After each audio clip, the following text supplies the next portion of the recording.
Hi guys. Hi everyone. Should I have this on? Can you all hear me? Drop a one if you can hear me. I am not I'm not feeling the best still, but I got boba tea gnarly. Um, I actually wasn't planning on saying gnarly. I don't know why I did that. How is everyone doing to date? Sorry, I was supposed to make a video, but I decided I'm not going to make a video. I'm going to just come live because I don't want to make a video reacting to this, and I don't feel well, so I prefer you see me like this as opposed to in like high definition.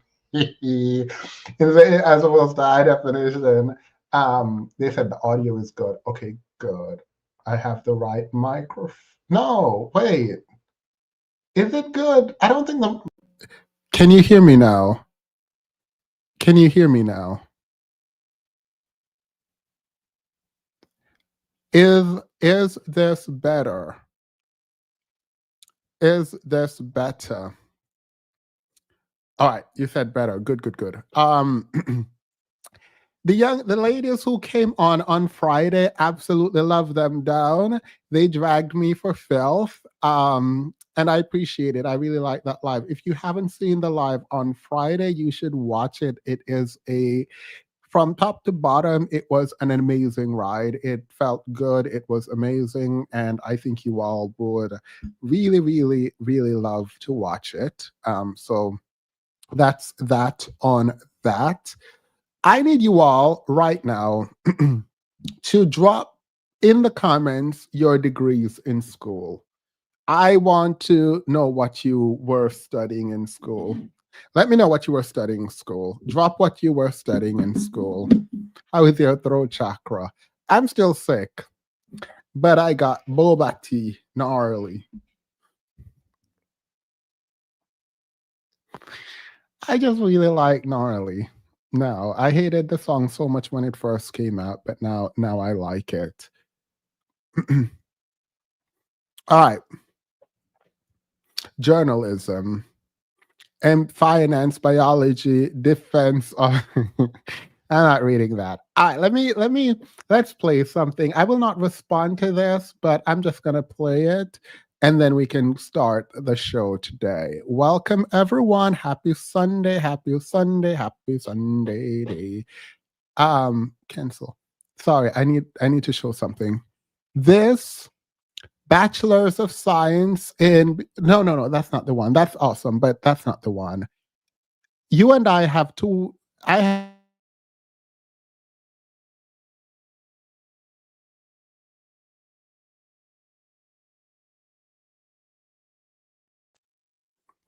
sorry, I went out, I think. Sociology, international relations, and political science were my three. So we have two out of three. Hey, Maddie, how are you? How are you? Hi, Themis. Hi. Um, on my back, please let me know if I'm back. Back again, back to back, may back stack the M's. Once you go, you'll be back again. Call them. All right.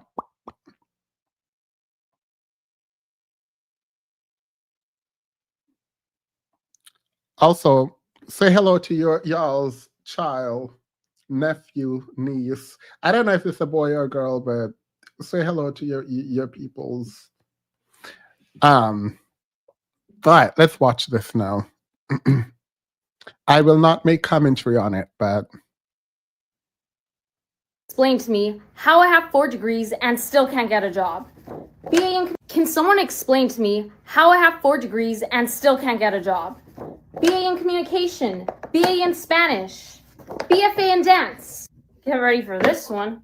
Master's degree in freaking journalism. Mind you, I've gotten laid off not once, not twice, but 3 times in the span of 2 years.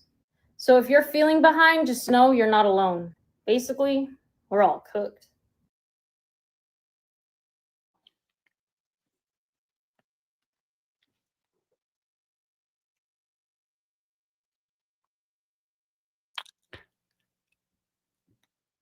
So, ki-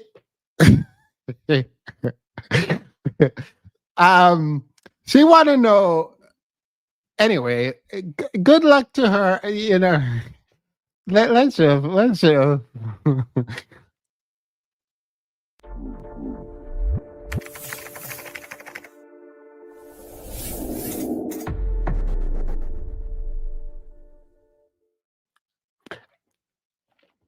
Get her off my screen, because I just I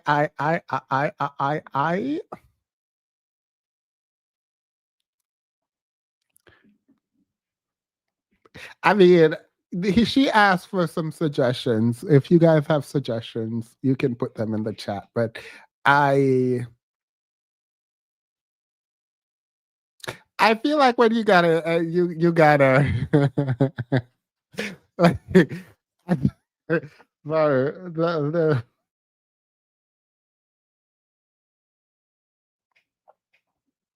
hey Sally, how are you? How are you? You know what? Let's just get to the mess because ain't nobody got time for this. Let's just get to the mess. All right. So I was minding my business, looking at what people are doing in the Discord, and people sent me this video. Someone sent me this clip that went viral on TikTok, and it was this man that I don't know. Apparently, he's like really famous. His name is Dave Anderson. Don't know him. Didn't look him up. Don't care. And the clip was like, I don't know, 60 seconds long, where he is like dragging black women. What I perceive what he was doing as dragging black women. And so I went to find the person who sent me the clip. I asked them to send me the entire video. The entire video is actually not doing well, so I won't put the name of the YouTube on here because I don't whatever. But the clip, one of the clip went viral on TikTok. And so I want to review the entire, at this point, I just want to review the entire thing. And after this, we're going to be done. I'm going to try to open the panel. If we go over 30 minutes, which we will go over 30 minutes, I will open the panel. Let's do it. Boba tea, gnarly. Fried chicken. All right, here we go. This is the Dave, I forgot his name already. Dave something. All right, let's do it. I does the review great. No, and I know I've been black a long time. Don't plan on You said switching you've been up. black a long time. I've been black a long time. 48 years of blackness. All my life. We'll keep it up. I know plenty of people who got shot and gunned down, and I would feel some type of way, you know, if people was cheering and applauding for that. You know, we've all lost someone, and so, you know, God bless him. I didn't agree with a lot of his rhetoric, but I will defend his right to say it because, again, you start messing with white people's rights, our rights ain't got a chance.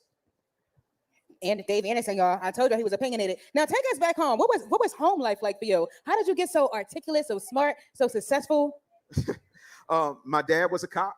My mom was a teacher. My grandmother was a teacher. I had an uncle who was a teacher. I spent a lot of time in books. And then, shoot, man, I grew up with a speech impediment for a real long time, and then I had to go through speech therapy. So that meant I spent a lot of time reading. Yeah, I speak publicly. I had a speech impediment, and I have dyslexia and dyscalculia. Wow. Yeah. I would have never known any of that. You're not supposed to. I'm not walking around here like a victim. Right. I love that. You know, so it comes down to just spending time researching. And in my house, the way I grew up, even with my grandparents, my aunts, my uncles, everybody, you could have an opinion, but you better be ready to back it up. You couldn't just say whatever you wanted to say without having some evidence, some knowledge of what was happening. And so, you know, the other part. I'm just going to ignore y'all in the chat. I'm not responding to anything right now because he's just talking about himself. The speech impediment thing, I respect people generally who have speech impediment and work through it. So I have a strong respect for people that do that, but whatever. Part of that is I was raised to play for my last name. When you look at anybody's jersey who's a professional athlete, they had their last name on their back. And your name was supposed to mean something, you know, so I wasn't gonna go out here and dishonor my grandfather's name, my father's name, my mother's name by just, you know, not living up to my full potential. So let's talk about the Black Agenda. The Real Black Agenda. The book. He has a book out called The Black Agenda. The Real Black Agenda. The Real Black Agenda. This girl can't get this book name. This woman cannot get the name of this book. This man book name to save her life. Is he working through it? Damn it. He's working. Look, I ain't playing with you. So, what internal or external movement led you to realize that a different conversation was needed? Because you got a bunch of Yowza Boss, Shade Tree house coons, either on television, in the pulpit, or being elected, sitting up here promising you things and never delivering on them. Like, for the past 60 years, Black people have not been flourishing the way we should, even though we love hollering out hashtag Black excellence. We love talking about our accomplishments. Somebody graduates, that's great, but we're number one in student loan debt, right? Our wealth has dropped 60% over the past 10, 15 years. And so at some point, we got to realize that everybody is eating off us. We love talking about for the culture and how the culture is this, the culture is that, but white people own the culture.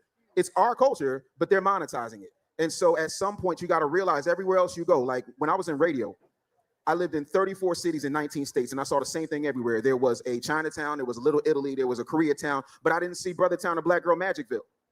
But I did see the hood everywhere I went. Right. That's by design. And so in order to fix that, we got to start shutting down our wagons, stop trying to take everybody's cause, stop fighting for illegal immigrants, fighting for this cause, fighting for that cause, while everybody else walks on our back and get benefits we ain't got yet. Okay.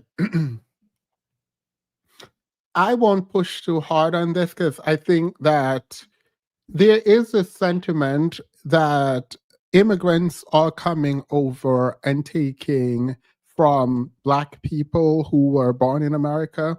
And I have never really understood why it is that you would look to the other person fighting for so-called crumbs instead of the people who actually have everything else. Like, it feels so strange, the very specific way in which, like, people with power and the Republican Party have been weaponizing this to get Black people on their side, where they're saying, oh, the Black jobs, quote unquote.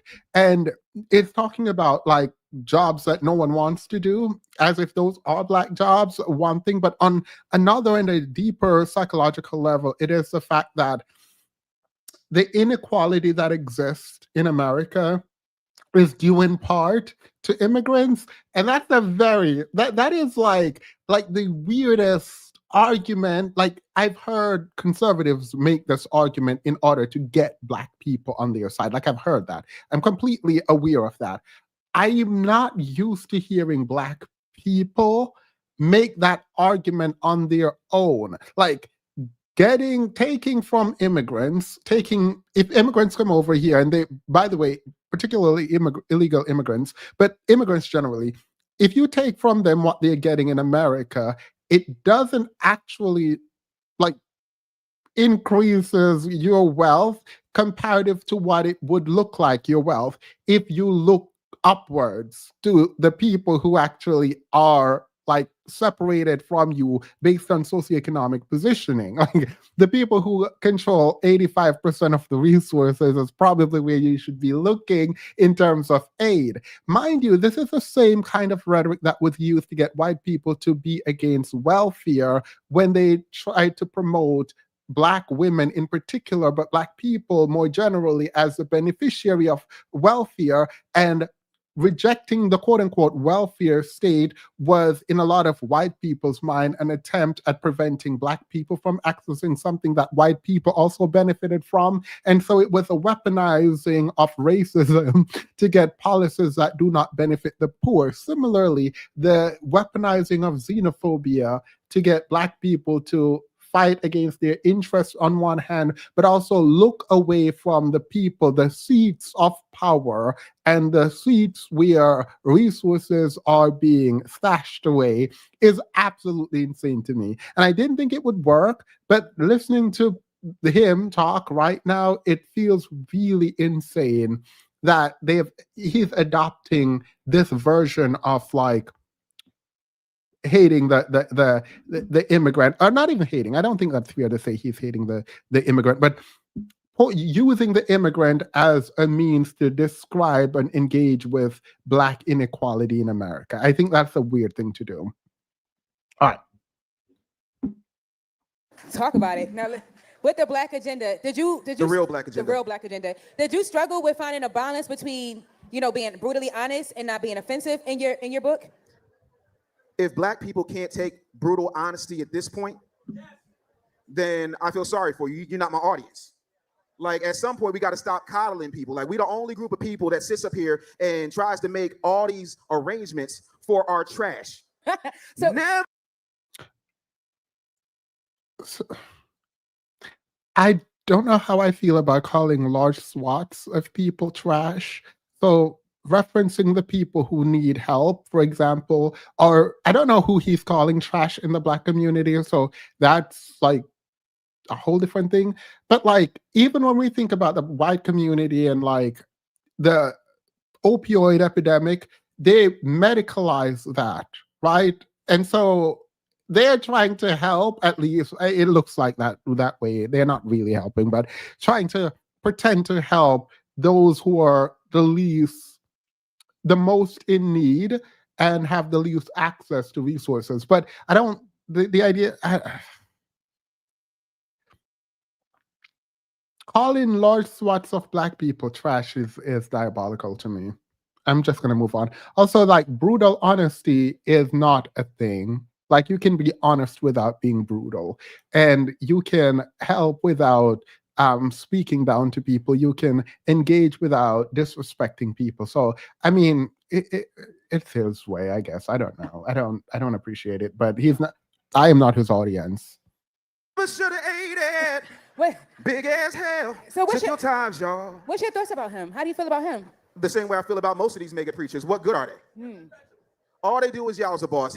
And again, what do you have to show? The Bible says you will know the tree by the fruit that it bears. What fruit have they bear? You know what I'm saying? Like, didn't Jamal Bryant say, I'm going to take the land because I want the brothers that smell like weed? Did he start the dispensary yet? Did we get the New Birth dispensary? No. That hasn't happened. But you got time to be on CNN, and then you got to try and blackmail Target for $250 million just so that you can wear your mama's brooch and, talk about things that really don't affect us, because DEI only helps white women. It doesn't really help us. 4% of all DEI jobs go to Black people. But Please don't listen to this. This is not true. An advocacy for DEI is, in fact, an advocacy for Black people included. Yes, white women in particular benefit from DEI, but to ignore the fact that Black people also benefit from DEI is absolutely insane. Also, why are you attacking a pastor who is going after Target for how they are engaging with the DEI initiative and rolling it back? Like, why would you, like, I mean, the lady opened up by talking about how smart he was. Hopefully we'll see the intelligence. nearly 60% of the DEI firings go to Black people. But good job, Jamal. Keep collecting in buckets. Keep good. Okay, so if nearly most of the DEI firing goes towards Black people, then they were benefiting from it until they started firing them. And yes, there's a disproportionality that needs to be discussed, but to pretend like DEI didn't help Black people is insane to me. Like, I'm not engaging with you. You probably are slightly more degenerate than I would like if you would sit up there talking about DEI did not help Black people. Like, no, absolutely not. Hey, Farah, welcome. Welcome to everyone who is coming in. Please hit the like button. It's very helpful. I'm going to try to be as clean as possible in terms of how we're doing this so it's watchable, and I will keep this public. I think for now I'm going to keep this public. Jamal. So was there a particular event, like a personal situation that you went through that inspired you to write The Black Agenda? The real Black agenda. The real Black Agenda. It was the fact that I have a YouTube channel called I Never Knew TV, and we have different Black voices throughout the diaspora. So here on the continent, in the Caribbean. And when I launched the Ask Dave Anderson series, I would pose these problems and things that I saw happening in the community, and everybody in the comment want to be a thumb thug talking about, well, what's the solution? I hear you talking about the problems, but what's the solution? I need a solution. So I spent 30,000 plus words giving y'all a solution. So now you ain't got no excuse. You don't want to listen to Killer Mike. You don't want to listen to David Banner. You didn't want to listen to Dr. Claude Anderson. You didn't want to listen to Ice Cube. You didn't want to listen to Farrakhan. So hopefully me putting this out will allow somebody to start taking some action. Do you feel like the Black community is ready to read the truths in the real Black Agenda? Whether they're ready or not, here it is. Was there any part of the book that you hesitated to write because you didn't want to be offensive? It's not even about being offensive. I hesitated to talk about the fact that we're in. I'm going to go ahead on a limb and say she ain't read the book. I'm going to go ahead on a limb and say she did not read the book. And here's why. If you're going to interview someone about their book and not go into detail on the book, I'm just going to go ahead and assume you did not read the book. Also, anybody want to hear what Killer Mike has to say about, we watched Killer Mike in a barbershop with RFK, right? Talking about some get rid of child support. Ain't nobody got time to listen to Killer Mike. This idea that like, oh, we need to like engage with Killer Mike and Ice Cube. No, absolutely not. No one does. Go sit somewhere. Go absolutely sit somewhere. Bed with the Democratic Party and we ain't got nothing for it. The only time you ever see these folks is when they come to New Birth because it's their birthday, or they want to stand around and dance with pudgy ass Warren Martin and do some horrible ass dance. You never see them do anything effectively in the black community. The same people who you say are racist are not the only racist. Joe Biden was mentored by Strom Thurmond, racist. He was mentored by Robert Byrd, and you eulogized him. Robert Byrd was a... Oh my God, I might. So if I can find the Real Black Agenda from him, we might read it together. We might. Good. I didn't even think about, well, I didn't know this was going to be about a book, first of all. Second, I actually will. I will. I don't know when. This month. We will do it this month at some point. Klansman. But he reformed, because that type of deep-seated racism over 100 some odd years just magically goes away. He said that he didn't want people growing up in a racial jungle. And so when you tell black people anything bad about Democrats, like, oh, Lord, no, you best not say nothing about Bill Clinton. You best not say nothing about Master Biden. And Lord, don't come for Barack. And it's just like, okay. When Trayvon Martin died, what did Barack do? He could have been my son. And then he walked his ass right back in the White House. So I guess the question that I have for you is, because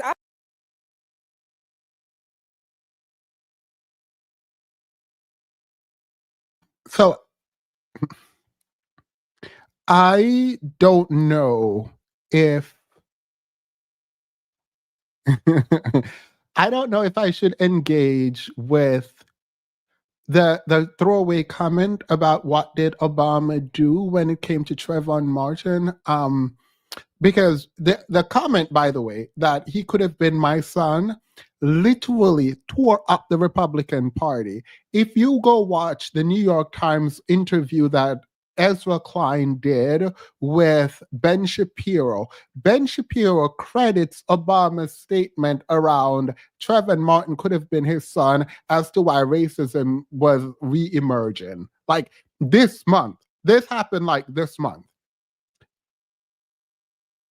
Ezra Klein from the New York Times did an interview with Ben Shapiro, and in that, they were talking about that very specific comment that he just threw out there as if it was insignificant. But under Obama, when Trayvon Martin died, he sent his DOJ to go and investigate sort of unfairness in sentencing and discrimination down, right? And this was where the First Step Act was born out of, but also there was another one, the Fair Sentencing Act. The Fair Sentencing Act was born out of Obama sending his DOJ to go investigate civil right violations and prosecute on civil right violation. Obviously, they couldn't prosecute on civil right violation when it comes to the Trayvon Martin case. They didn't have the grounds to do it, but they also created laws around it. The idea that Obama just came out and said that could have been my son while he was calling for peace, he was also actively advocating for legislation around, like, it is.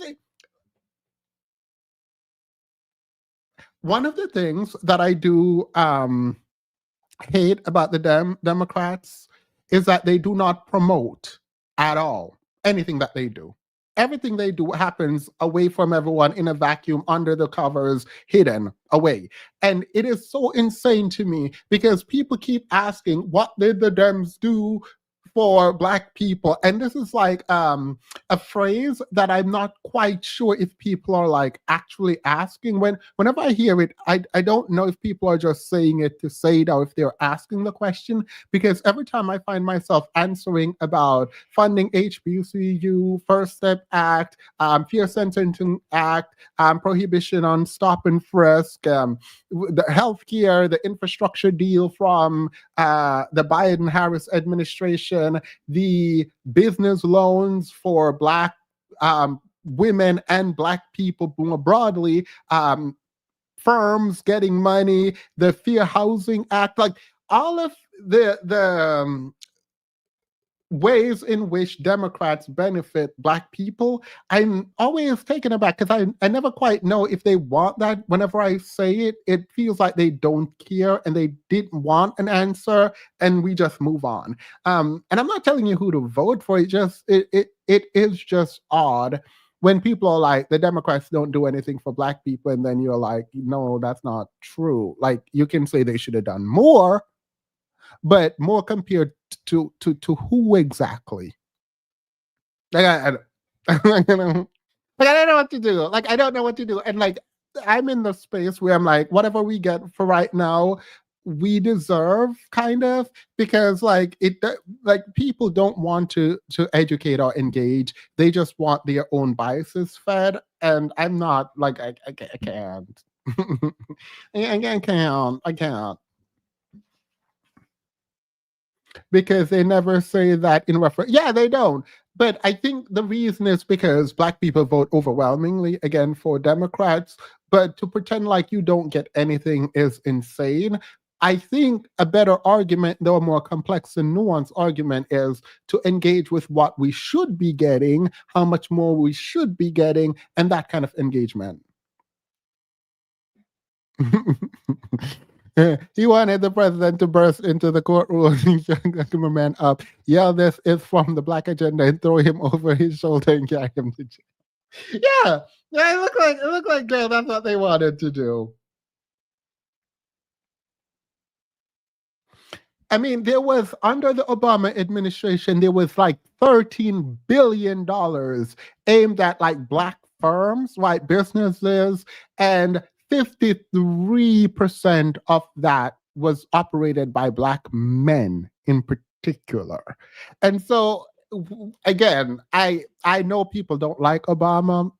I get it, completely get it, but it's just insane to think that he didn't do anything. And politically, his hands was a bit tied. I know people don't care about this argument being the first perceived as Black president. It was a lot, girl. He had to come out scotch-free. And they're like, it is what it is. I like Obama. Y'all gonna hate me for it, and I don't care. Yeah, so. Listen, I'm on the same page. How do we get the Black community to wake up and kind of wean away from the Democrat community? I feel like it's coming. Wane away from the Democrats and go, where exactly? I didn't realize this was like slightly political. I'm not planning to have a political discussion, but y'all want the Black people to wane away from the Democrat Party. Okay, fine. Why and where to?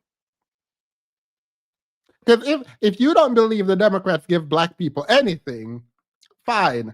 But where they gonna go?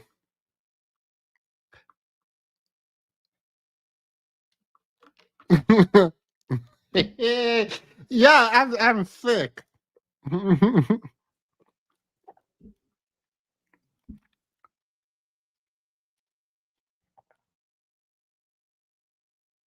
In small numbers, but for the most part, and my own family members, my older family members, they really was like feeling some type of way when I told them that I didn't want to vote Democrat. Like, it's like they feel like our older Black family members feel like just because we're Black, we have to vote Democrat. Like we have to. So the same baby boom. So she said she didn't vote for Kamala, period. she said I didn't vote for Kamala. Y'all can make me vote for Kamala. It is what it is. Mind you, everything they're arguing is against the Democrats and nothing for where you should go. Notice that. Whenever people come to you, just ask them why you should do something and not why you shouldn't do something. Make a positive claim and fight that positive claim. Anybody got time? boomers in the first half of Gen Xers that got us in this mess are now talking about they're upset. You gave us this world. You let them run wild. You let them run ragged, do whatever they want. You didn't ask for anything. We live in a country that is not a democracy. We live in a constitutional republic. The founding fathers never wanted any type of democracy because for those of you who spent no time in third grade civics, democracy means the majority rules. The founding fathers didn't want that. They wanted to keep their landmass slave owning game going. And so if you understand that this is not about a democracy, you got more control over who's WWE champion than you do who's president. So at some point, you got to understand all the boomers need to go. Go sit down, hang it up. You ruined us. Now we got to fix this mess. Here's the thing. Gay people. Wait, sorry. I wanted to address the whole civics lesson he's teaching, but it doesn't matter. I just hear gay people. Let's hear where he goes with gay people. Need to go. Go sit down, hang it up. You ruined us. Now we got to fix this mess. Here's the thing. Gay people. I didn't say nothing yet. Gay people have representatives on both sides of the aisle. If you think I'm lying, explain, Bruce. I'm sorry, Caitlyn Jenner. What? First of all, is Caitlyn Jenner gay? I did not know Caitlyn Jenner was gay. Let's be very, I had no idea. So congrats to Caitlyn Jenner. What do you mean gay people have people on both sides of the aisle? He does know black men vote more Republican than gay people, right? Like, he does know that. Black men are more represented in the Republican Party than gay people are. Like, what we know of. Because we know how Grindr be going out of whack when okay, right? So, however, self-ID gay people vote Republican only 12% of the time, at least 12% in this election, where black men voted over 20%. This statement is intellectually dishonest. The statement he just made is actually dead wrong. Black men are more likely to play the fence in terms of political party than gay people are. Point blank, period. That is statistically true. You don't get to pick one person out and say they represent the gay community. That is not. First of all, Caitlyn Jenner, I don't think is gay. That's the first thing, right? But I don't know if it's true. I'm not going to check. But even if it were true, that is one person who is not representative of like the other upwards of 88%. I'm sorry. Gay people overwhelmingly vote. The only other group that vote in one direction than quote unquote gay people, if you want to make that a group, because it's not actually, I'll get into the black versus gay as if black people aren't also gay. We'll get into that momentarily. But black women vote, 92% of black women voted for Harris in the last election. About 88% of gay people voted for Harris also. And then for black men, it was not even in the 80s, it was in the 70s. So if you're talking about making sure you play the fence, black men are more likely to play the fence than both gay people and black women.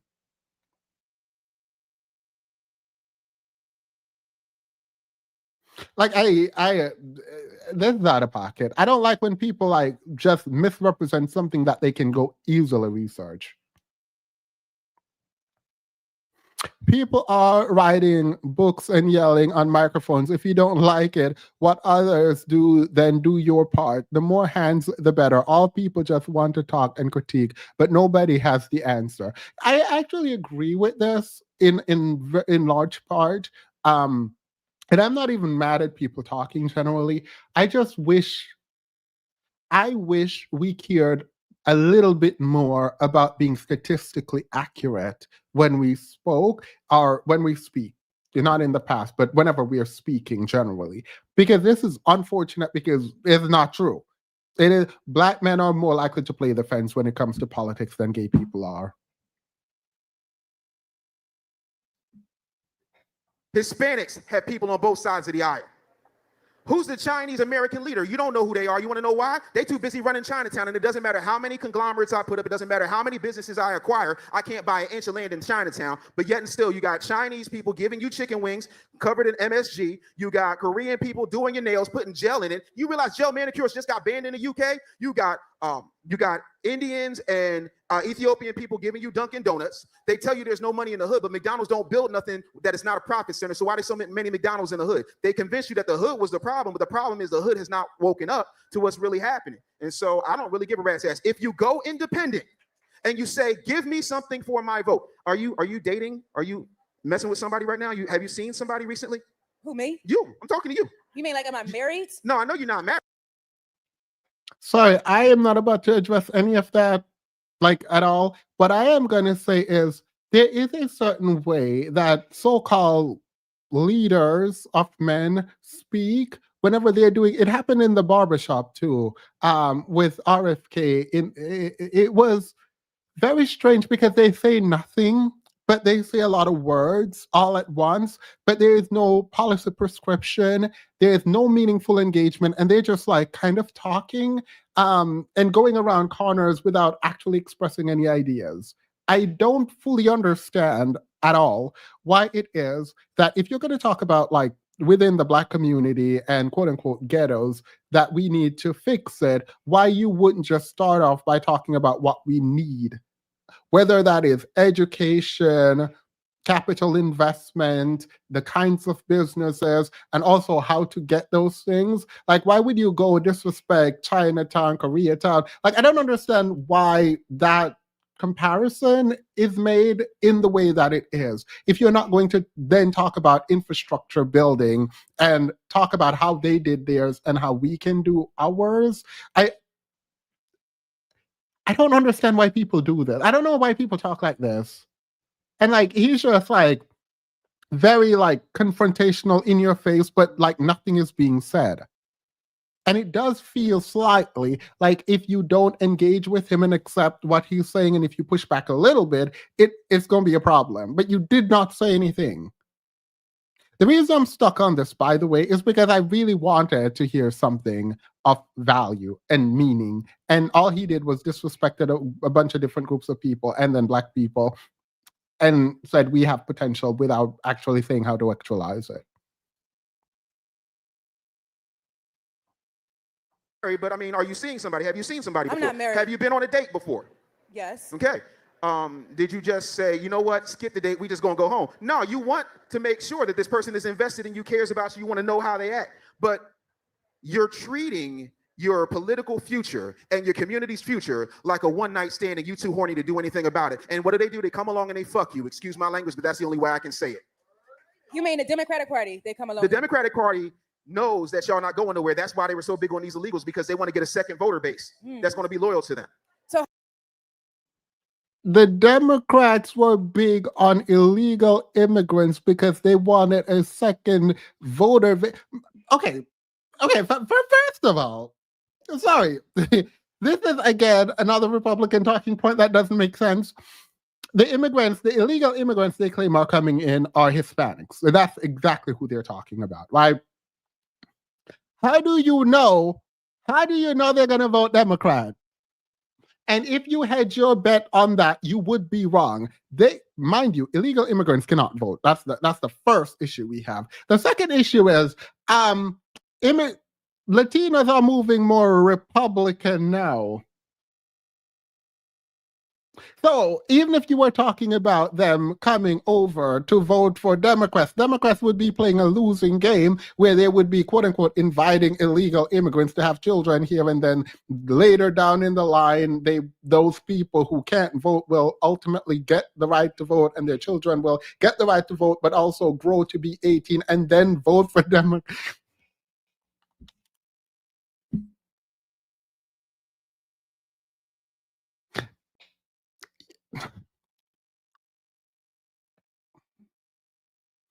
This Black replacement theory is insane. It is absolutely insane. I think that it is absolutely. The fact that we're just sitting up here engaging this way is kind of weird to me. They're playing the long game. Mind you, this long game will end up with them losing because the Latino seems to be going more more Republican, more and more. And he knows this because he said that he was wrong about gays, but he was right about Latinos do have people on both the left and the right. So, no, it would be a weird bet. Like, you think they're going to say, oh, the Democrats brought me in, so I'm going to vote for Democrats. No, they called Obama the deporter in chief. What do you mean? How do you think the world would have turned out right now in present day where we are now, where everything that happened had Kamala Harris made it into office instead of Donald Trump? I mean, they tried their best to install her. It would have still been a shit show. Period, point blank. Here's the thing. Forget how you. It would still be a mess, but how would it be better? Would it have been better? No, you're not going to answer. You just, it would have been a mess. That's all you got. Nothing more. No. Like, is it the political? Are they telling us to go vote the Republican? Because I didn't realize that was what was happening. I didn't realize that was.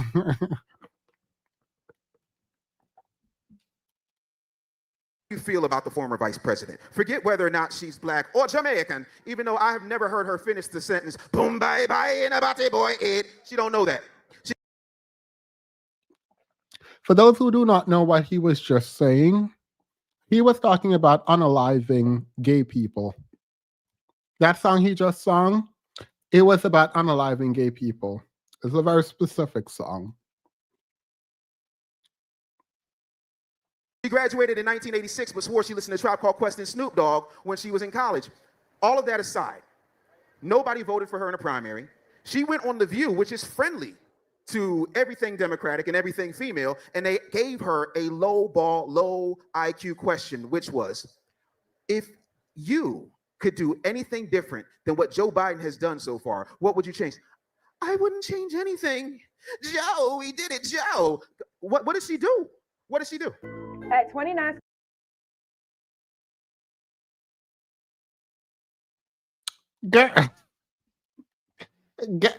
Girl. Anyway, let me just extending Obamacare, right? More funding for HBCU. I talked about the infrastructure deal previously, and business loans for Black people. Like, I don't want to go into this listing. She was at the time the VP. It is very difficult.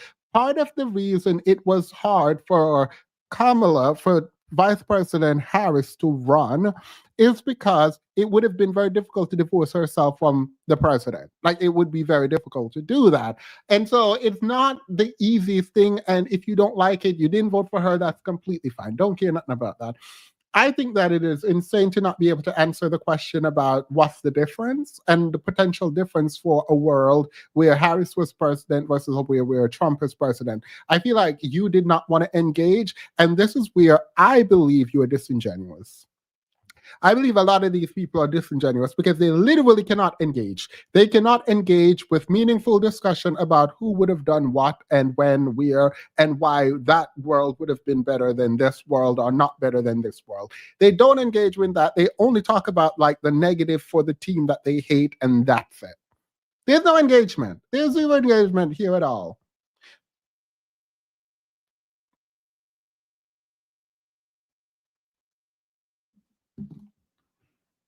Sky Entertainment. They are entertainment today.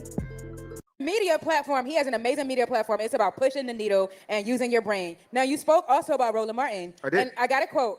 You called Roland Martin, you said he is cosplaying in Kente cloth. Yeah, cosplaying in Kente cloth, but they all do. Nancy Pelosi cosplayed in Kente cloth. Now, for Mr. Martin, as somebody who, you keep it real, what would you like to see Mr. Martin do more of for the Black community? So he sat up there and he kept talking about, well, the Congressional Black Caucus, go to my iPad. And then what have we gotten? We gotten a YouTube channel.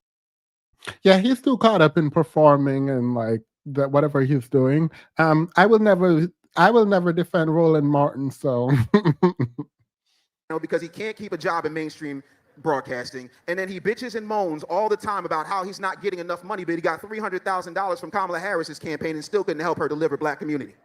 What has he done significantly other than complain and bitch? And then when he says something about people who disagree with him, he calls them dumbasses. Right. And then when people who are masculine come and confront him, he hides behind Black women and runs and calls for security. He won't have a conversation with anybody with any type of level of intelligence worth respecting, and yet and still, he's dancing for Hillary Clinton, he danced for Obama, he's dancing for Kamala, he's dancing for whoever he wants, and that's the thing. He's an entertainer. He's not a politician, and he hasn't been a journalist for 15 years. What did Malcolm X say? Do not listen to entertainers, comedians, and trumpet players. What are we doing? Listening to entertainers, comedians, and trumpet players. D.L. Hughley got a GED, and this is who you listen to? D.L. Hughley is a multi-millionaire, but he's mad every single day. How many D.L. Hughley? You want to know something interesting? The people who have the most to say about your degrees are also the people who look down on people without degrees. Why would you say D.L. Hughley only has a GED? Why would you listen to him? Right? This is you obviously disrespecting GED and looking to education level as a proxy for something else. I'm not saying you're wrong. Do what you want. Engage with it what you want, but then don't go on the back end and pretend like degrees don't matter, which is the clip I saw from him. I didn't realize he said this part. You'll see why I'm annoyed later on when Black women's degree comes up, because you cannot listen to a Black man with a GED because he's not educated enough, right? But then you go on to drag Black women for their degrees. Right? So you're going to use lack of degree as an attack on someone, but then you're going to talk about Black women with degrees if the degree is meaningless. Well, you're pressed, it seems, about Black women's degree. It hasn't happened yet, but it's coming. I think. I haven't watched the full thing. I watched the clip. Scholar. Anybody got the D.L. Hughley scholarship? Anybody got the D.L. Hughley real estate supplementary program? So why is he so mad? Why is he yelling and screaming all the time? I feel like celebrities feel like that just because they have a name, they can go into like the podcast realm, and just because you have the following, you feel like you have the credentials and the background to go into that atmosphere. That's just my thoughts. I mean, that's a feeling. That doesn't make it a fact. You are entitled to your own feelings, but it don't mean it's a fact. Like, my child plays Grand Theft Auto, but she's 10 years old with autism. I'm not going to give her the keys to my truck because that would be irresponsible and stupid, and they would probably jail me for that. Sometimes a microphone in the wrong hands is a weapon. I mean, you could have just said she's 3 years old, so you're not going to give her the keys to your truck. You didn't have to like add the artist, like whatever. It's your child. You can put it out there publicly if you want. I don't care. I really dislike when they say the elders say you have to vote Democrats just because they are saying that because they have the social services that this community still needs, right? And specifically the elders, right? I can understand why they would want for themselves and children to both have Medicaid and Medicare, right? I can understand why they would care about Social Security, right? Like, I can understand why the elders would want you to vote Democrat. Purely self-interested. Even if we're taking from sort of the rational individual view. Like, I could understand. They're not just telling you without no reason. Thank you, by the way, Zahara. And like I said, you will know the tree from the fruit that it bears. Show me the fruit, and then we can have a conversation. Talk to us about the YN apocalypse. So again, this is another thing that Gen X and the baby boomers did, which was not pay attention to the importance of rearing your child. When you're getting paid by daddy government, because daddy government did the baby face on you, I'll pay your rent, I'll buy your clothes, I'll give you housing too, just don't have a man in the house. When So this man goes sit up here and talk about the man out of the house rule again.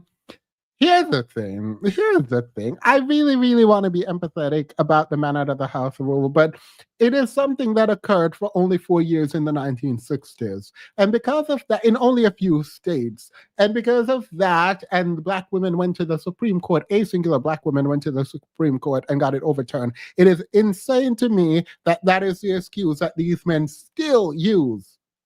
It is like, as if you can't be a father to your children, even if you're not in the same house. You still can be a father to your children.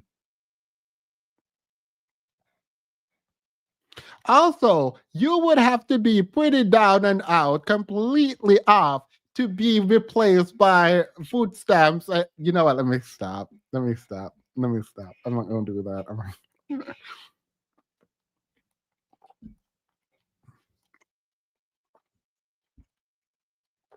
If she chose public assistance over you, it says everything about your inability to provide. That's all I'm going to do there. Daddy is out of the equation because you forced him out. You did not force him out if you say he needs to leave your home. He can still be a father to his children without being in your home. He can still be a father to your children without being in your home. Question, whose home was it? Because here's the thing. The government cannot actually kick the man out of his home for welfare benefit in the 1960s. So even the man out of the home rule implies something very specific about ownership, who has it and who didn't.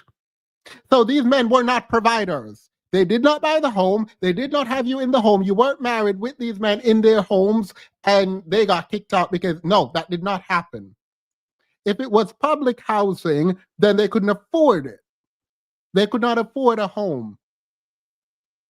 Like, the government did not come and say, woman here living in this man's condo, this man's house, this man's apartment, you got to kick that man out for you to get benefit. They wouldn't have had a home. These men would not have homes.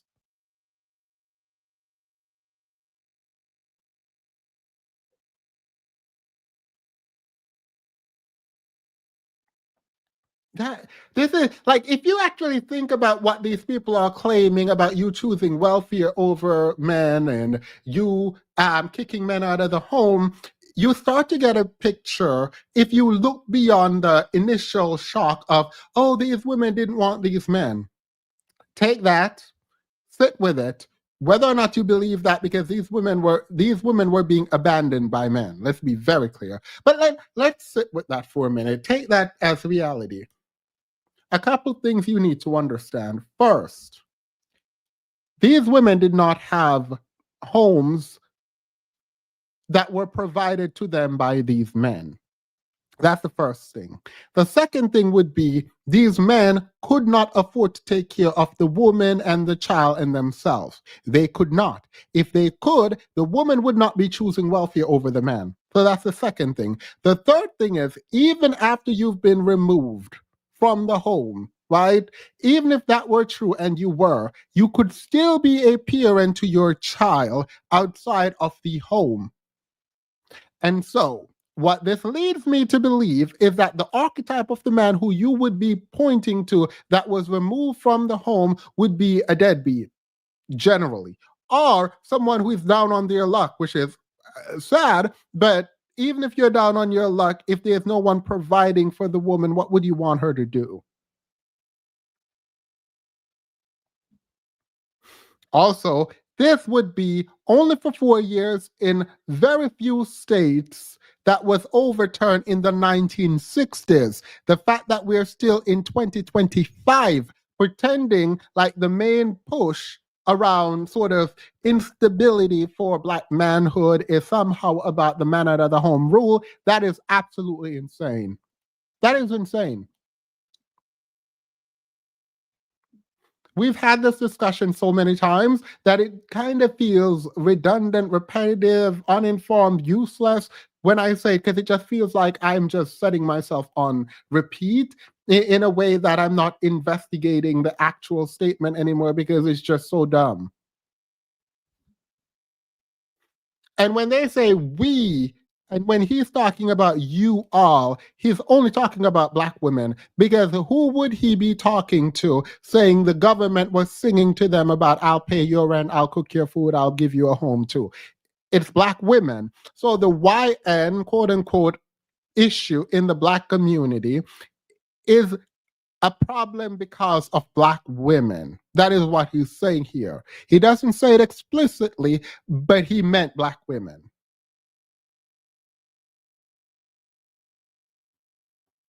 you get YNs. For every action, this is science. Y'all learned this in 9th grade. In every action, there is an equal and opposite reaction. So now you got these kids out here in Pooh Shiesty masks because you have not taught them that they can do something with their hands. You told them to go to college, and I'm sorry, everybody ain't a scholar. My grandfather put 7 kids through college with a 6th grade education just working with his hands.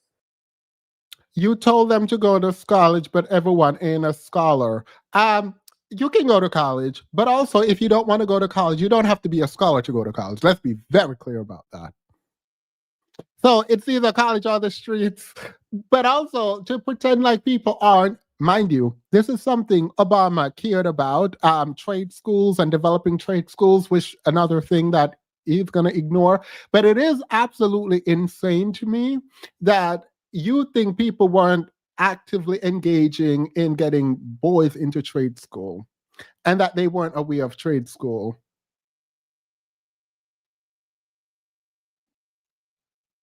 We get off of that because that's not sexy enough. Then you get this propaganda, this person's got to be a high value man. He got to have 6, 7 figures for you to even look his way. He got to. That is also not true. Black women are the most likely to date down of any group of women in the world, right? Like, I am so annoyed because like a quick Google search on like marriage statistic would find that black women have children, a lot of children with men who don't have anything. Like this idea that, oh, you need to just settle for someone who can pay the light bill. A lot of people are like, oh my God, black women shouldn't have to. Black women have been settling for men who can't even pay the light bill. It's been real bad. It has been real bad. What was it, like 5%? I probably should look this up. It's a very small percentage of black men who make 6 figures. If the case was that black women only wanted men who made 6 figures, there would not be this many children in the community, and a lot of men would not have women, period. A lot of men would not be with a woman in the black community if it was a case that black women actually wanted men who made 6 figures. All this man is doing is regurgitating manosphere talking points that have been debunked like last year. Like, I don't engage a lot with the manosphere anymore because I feel like most of the talking points have been debunked before. And so like at this point, we're just repeating things. We're just repeating meaningless things. And it's leading me to believe that these men want to just cope and deal with their own inadequacy in a way where they don't have to internalize anything and they can blame women, obviously, for all their problems. The lies, trades are available in many high schools, even back where Florida. Thank you, by the way, Koja. Hope all is well, by the way. Take you on a $300 meal date. The first date, don't know your middle name, your last name, your blood type, or your STD panel, but you want all these things for them. So at the end of the day, what's happening is these YNs are out here robbing you because you did not give them any skills to focus on. You did not give them anything to do. You did not give them any. They're out here robbing you because you did not give them skills. Where are their fathers? This is so insane to me that you're like, oh, y'all chose the welfare over. That's not happening in 2025, sir. That hasn't happened for like 60 years at this point. So no, absolutely not. The last group of children that could have happened to are like 60 years old. The last group of people that could have happened to, they're at least over 40, right? At least over. The kids who welfare took their daddies out of the homes are over 45 years old now. The kids that their daddy got taken out of by welfare are over 40. Those are not the young kids out here robbing people. Those are not. So what is the excuse for these young people, father, who welfare didn't take them? What is it?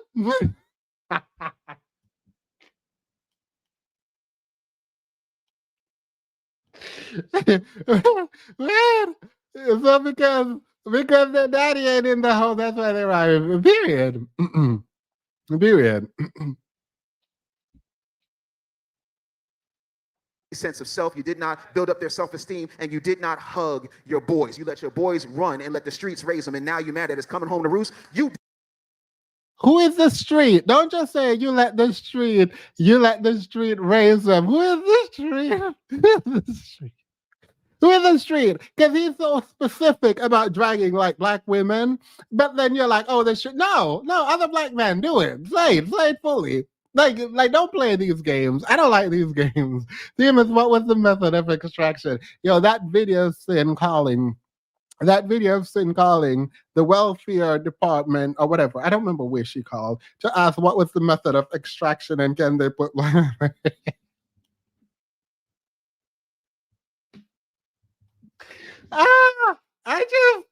oh my God. Can you all like the video for me, please? Thank you.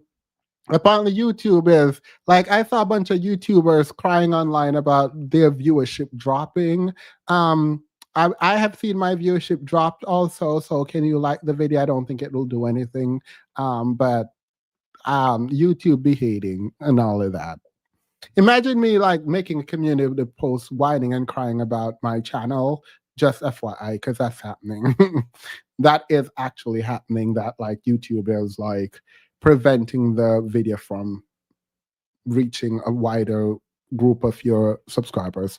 Black men created the Dope Boy apprenticeship program. They should be proud, right? They did. And like, we're not going to pretend that's not a thing that's happening. Did that. So how do we fix this situation? First of all, stay out of father's business. Let me give you an example. I have two. Oh, all right. Don't know what it means, stay out of father's business. So you said welfare took them out of the home. Wait, I'm sorry. Wait. You said welfare. I don't know why I'm being annoying. You said welfare. There was a means of extraction that welfare engaged in to remove black men from the home, therefore they can't be fathers. Yet you're telling these women to stay out of the father's business, but like they're not in the welfare took them out of the home. You said welfare took them. You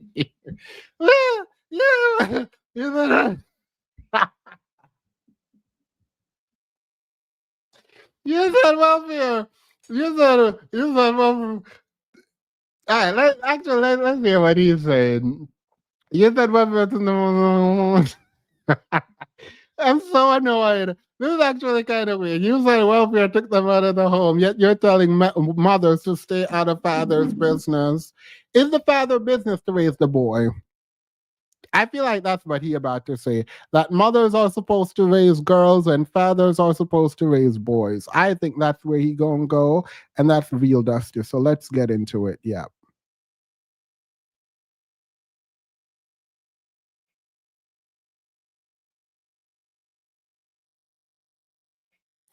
Girl. Oh my God. Sorry, my Discord just posted a video. It's the show we're watching, and I am shook. I need to go watch what's happening. Because this lady is dating this man who is gay, and she's convinced he's not gay. And so they are together, but the ex-boyfriend of the man keeps calling, and she doesn't like that her boyfriend keeps talking to the ex-boyfriend because he was gay, but now he's with her and something. And it looks like, I'll tell you more about it on a different time. Miss you, Themis.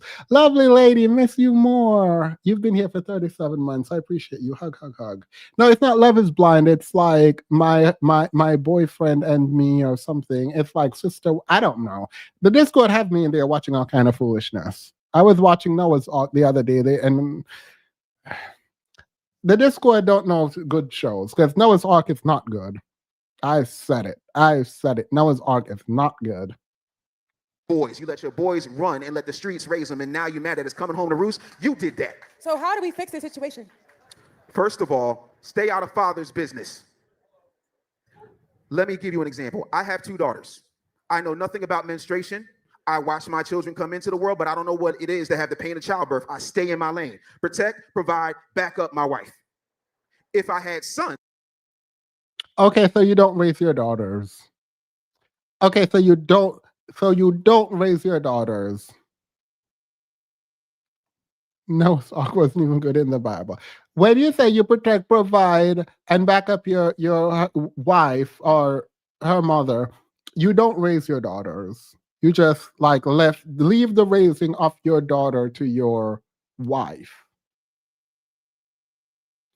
I mean, to each their own. That don't sound like raising to me. that don't. I'm like that don't sound like raising your daughter to me. But go off, sis. Sir. My wife would fall back because it's my job, like it was my father's job and his father's job for him to raise his son into a man. We have taught our children, we have taught society, and we put a battery in our women's back by telling them that masculinity is toxic, that submission is wrong. I got to submit to God. I got to submit to the IRS. You submit to your white ass boss every single day, but yet and still you won't submit to your husbands. But then you get on these podcasts. Sorry. Yeah, no. Submission. Didn't know we were going. Didn't know we were just gonna hit everything. Sir, you submit to your boss too. You, by your logic, you should be submitting to your wife. You submit to your boss also at work. Therefore, if the logic is if you can submit to your boss, you can come home and submit, then you can also come home and submit. You just talked about everyone you're submitting to. You submit. What do you mean? Now, masculinity by itself is not no. No. You need to define masculinity. Because the way you define it might actually be toxic by its very definition, based on your definition. I blame them Red Sox. The Red Sox and the Red Pocket Square Girl, period. I wasn't even going to do it. I was not even going to point this out at all, ever. But this is you. He's the same person that matches his pocket square with his tie.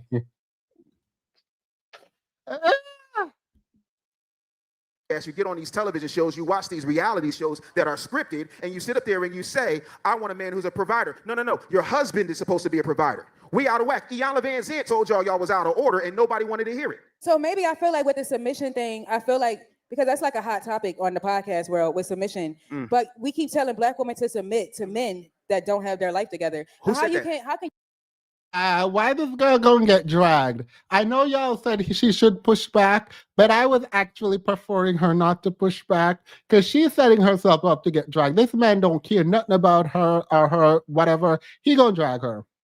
Because what she about to do, and it sounds like she's doing right now, is she's going to attack the male ego. Because anytime you point out any kind of statistic, these men get up in arms. So girl, get ready. I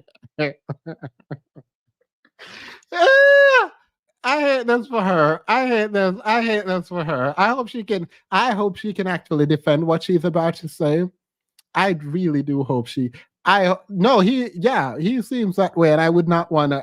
I don't like her confronting him. But because she started, I hope she can finish it. I don't think she can, but I hope she can finish it. All right, let's see if she can finish it. Out of order, and nobody wanted to hear it. So maybe I feel like with the submission thing, I feel like, because that's like a hot topic on the podcast world with submission, but we keep telling Black women to submit to men that don't have their life together. Who said that? How can you submit to a man who doesn't submit to God? Everybody's not like you. I understand that. You are like in the rare percentage. I get that. You must know that He really not in no way or nothing. From my perspective, maybe he's rich, and that's what she means. Because if he is rich, he's in the top whatever percent. But if we're talking about attitude or whatever, he just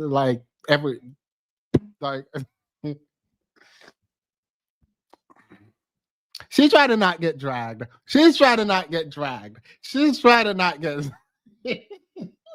Yeah, and I hope she can stand firm. I'm rooting for you, girl. I'm rooting for you, but I know your personality type, and I know you're not gonna. She's one of those type, from my perspective, that wants the man to like her, even if she don't want him. Just like want the man to like her, and so she's gonna do anything to get his approval. So the fact she's bucking up right now, if he pushes back even a little, she's not going to be any kind of confrontational. that there are a lot of Black men who don't move like you, who are not successful, who don't want to go to school, who don't want to do anything with their life, who don't have any finances, who don't have any ambition, who have nothing to offer but some dick. Okay. So how can we keep telling? And Oh, let's yes. talk about it Clap it because up. let's talk about it. Black women are in record numbers going to college. We're opening degrees. We're getting accolades. We're running nonprofits. There's a large portion of Black women who are educating. All right, she just set Black women up to get dragged. This man about to crash out. This man, if I know his personality type, which I think I do, he about to drag Black women for filth. But he won't do it overtly. And I saw a part. Yeah. Watch. Themselves and taking their lives to the next level while the Black men are not reaching those goals. They're not meeting us on those levels. Black women are the largest group of entrepreneurs. They also have more degrees. There are more Black women in the C-suite. And to quote Dr. Umar Johnson, you don't find that suspicious? You don't find that suspicious? It's very suspicious. You don't.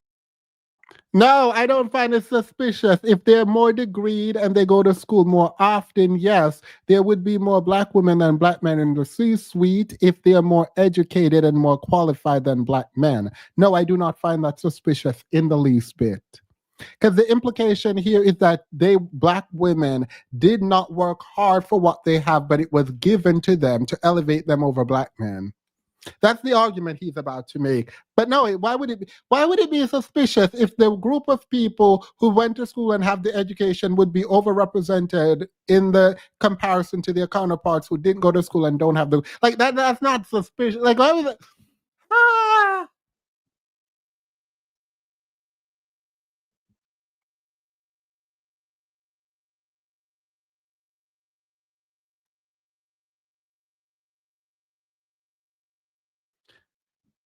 If they are qualified and they're going to school more than Black men, the representation of Black men to Black women would make sense. Black women would be more overrepresented in comparison. They're not even overrepresented, period. Just in comparison to Black men in like high-paying jobs or like the C-suite. I should probably check this stat. You know what? Let me not listen to Dr. Umar this, man. Let me actually go check this stat. Let me go check this stat because it might not actually be true. Let's see. Women versus Black men representation.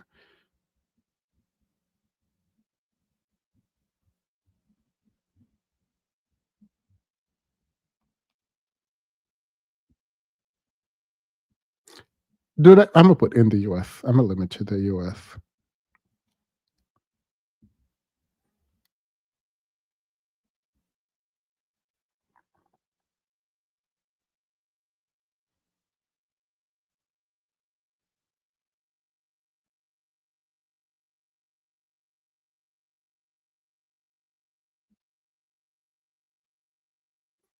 All right. Well, Black people only make up 1% in the C-suite. All right. The share, let's look where I'm getting this from. Let's do McKinsey because I can trust McKinsey work report. Let's pull up McKinsey work report. Sorry, I'm doing this on my phone because it was easier to type. I should have done it on the screen. But it says share of people in the C-suite, right? Black men, 3%, right? Black women, 1%. So unless I can't do math, so not he's wrong about the stats. Yeah, this is insane. So you just up here making up stats. Let's look at somewhere else. I wish I had put this up on the screen because I don't like reading this out without y'all seeing it.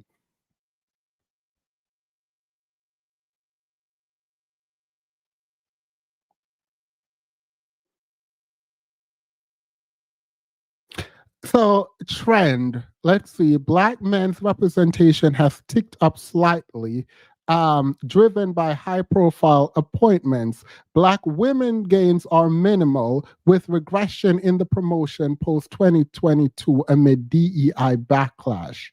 And then they have the barriers for Black women. So even in the statistics, he's wrong. Like Black men are actually represented more. Funny enough, I would think the more educated group would be represented in the C-suite, but the appointments in the C-suites aren't made by education. Like I just actually read that. It's not by education, and Black men are represented more than Black women in the. This is actually kind of insane. Yo, that is absolutely insane. Neither Black men or Black women are overrepresented in the C-suite, but Black women are represented less than Black men, even though Black women are more educated than Black men. That is insane. That is suspicious. That that is suspicious. That is God. You know what? I think Keela was someone who did this the other day to me too, where I just took as fact a stat that this man was spewing out. And Keela was like, girl, now you know you should never do some foolishness like that. Keela was like, you should never don't operate off of a stat that someone just provide. And that's something that I've always done. But like it was in the middle of a conversation, so I didn't go look it up, right? And I then went and looked it up and I was like, oh, got it. It was wrong. So we were arguing about something that I could have just said, well, that's not true. Never next.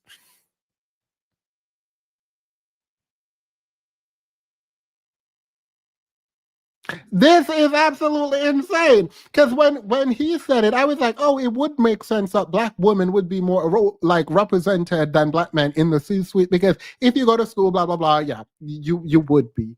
But I forgot initially that most of these are by appointments and you don't really need an education to be appointed in the no.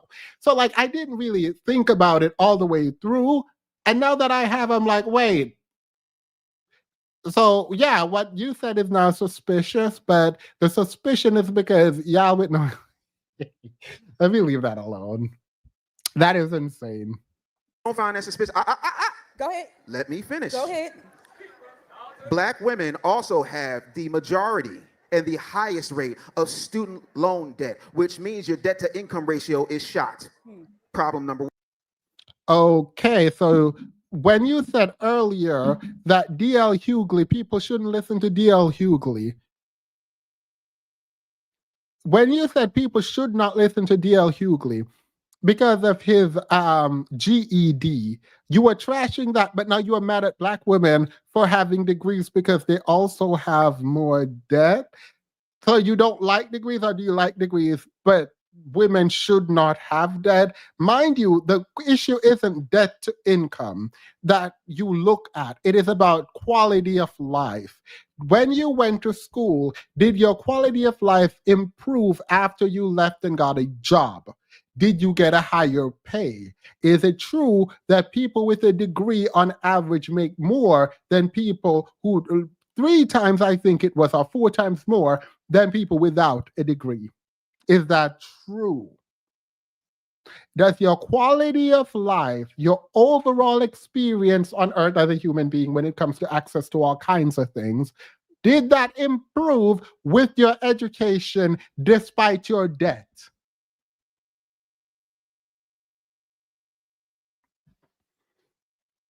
So you're dragging degrees, but then you're like, no one is telling Black men to go to school. Well, exhibit A, exhibit dust, right? Like you are the one telling Black men not to go to school right now.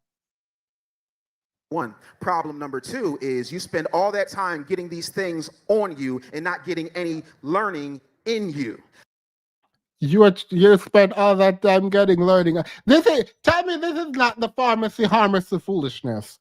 Tell me this is not exactly the pharmacy foolishness. You spend all this time getting this degree on you, but not this degree in you. Go get out of my face.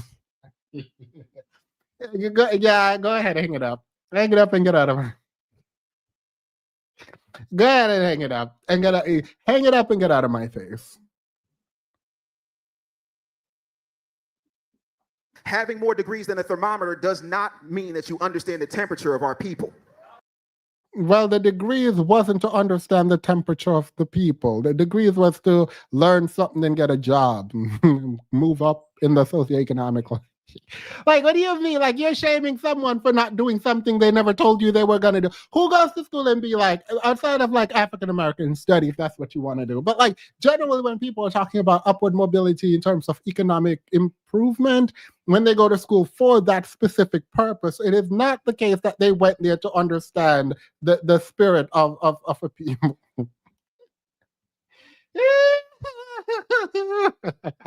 Ain't nobody go to school to understand the spirit of a people, girl. Get out of my face. I ain't do it. You ain't do it. We ain't do it. Ain't nobody do it. On top of that, I don't need a degree to tell you I'm a man. Most of my degrees are sitting in the drawer, and the rest of them are at my mama's house in Arizona. I ain't seen them. Fake. Fake, fake, fake. You literally just dragged D.L. Hughley for not having a degree. You literally, like, you can't sit there and pretend like you did not rely on your degree for your expertise when you said, I don't know why people are listening to D.L. Hughley when he only has a GED. You put a lot of stock in your own degree because you just discredited a man for not having a degree. Like, you play too much. Because you want to drag black women, in their degree, you then minimize your degree in the moment it suits you to minimize your degree, but you just discredited another man because he did not have a degree. So don't play in my face. Don't play. Ah, my God. This I wish she called out. This I wish she had called out. You literally just said, I don't know why people listen to D.L. Hughley when he only has a GED. That's what you just said.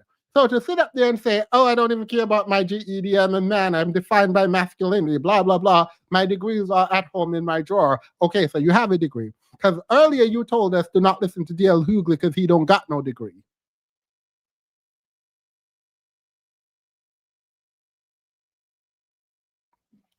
Play too much. Play entirely too much. Like, you literally just discredit a man. You literally just discredit a man for not having a degree, and then you're like, when a woman is like, oh, I got my degree, you're like, oh, but your degree don't matter. I have a degree too, and it doesn't matter. No, it does matter. It does matter. You just drag another man. You're pissed because she just pointed out that these men don't measure up, and point blank period, they don't. Feel bad about it. You should feel bad about it. Ain't nobody stopping you from going to school. You literally just said most of these men aren't academics, so they don't go to school. They're on the streets. Like, what? She was reporting something back to you that you actually just said. You said the reason they don't go to school and the reason they're on the street is because their fathers weren't in the home because welfare took them out of the home. Welfare extracted men from the home, and therefore the children were on the streets. Regardless of why, she just reported the reality that you already confirmed. Now you're mad.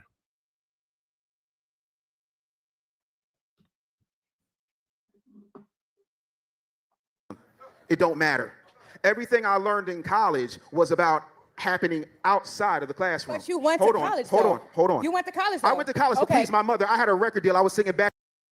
Yes, but you said not to listen to D.L. Hughley because he didn't go to college. So not even you like listening to people who don't go to college, Red Sox. Backgrounds for Teddy Pendergrass. Let's tell the whole story, not just the part you like. And but most you still of us, went to college. Again, most of us, black men specifically, go to college out of pressure from their mamas and their grandmamas, not because it's something to do to better themselves. So black men do not have an internal locus of control. They only go because the women want them to go. And if the women don't want them to go, they don't go to college. I thought they didn't go to college and they were on the street because their welfare extracted their dads from the home. So fathers don't want their children to go to school. Fathers don't want their children to go to school.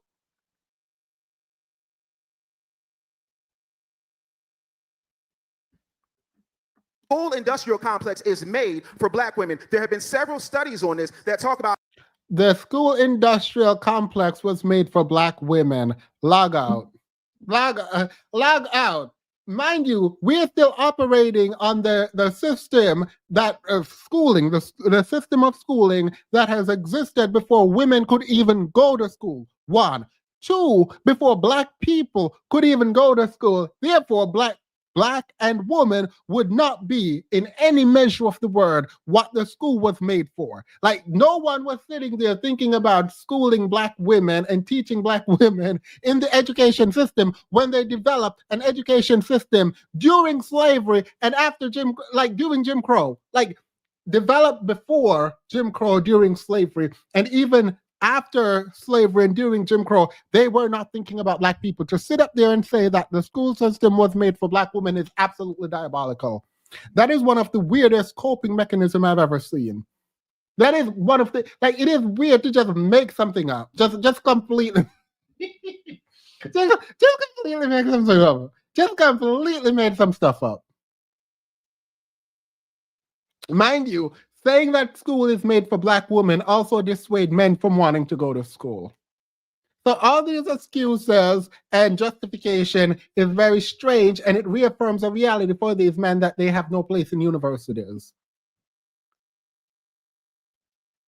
While you are telling us not to listen to D.L. Hughley because he doesn't have an education. School was made for women, but you went. School was made for women, but you went. You went and had your degrees. School was made for women, but you were sitting up here disparaging another man for not having a degree. You literally said, why are y'all listening to D.L. Hughley who only has a GED? You just said that, but school was made for women, and you went. And people should listen to you because you have your degree, but they should not listen to D.L. Hughley because he only has a GED, but school was made for women. It gives you credibility because you went to school, but other men who don't go to school, you talk down on them because they did not go to school while you're also saying school was made for women. Get out of my face. You're absolutely useless.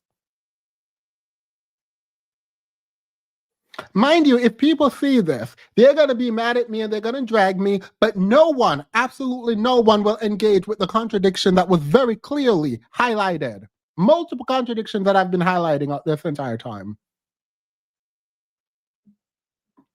How young black boys are automatically labeled as behavior problems. They were labeled as educable, mentally retarded back when Les Brown was in school, and that's going all the way back to the 50s. Then you sit up there and you put them in the programs, then you double down on their reading scores so that you know how many prisons to build. Everything is set up to make sure you rise and think that you are now above us, as opposed to realizing that there's a conspiracy to separate you from me. So how do There was no conspiracy to separate anyone. Let's be very clear.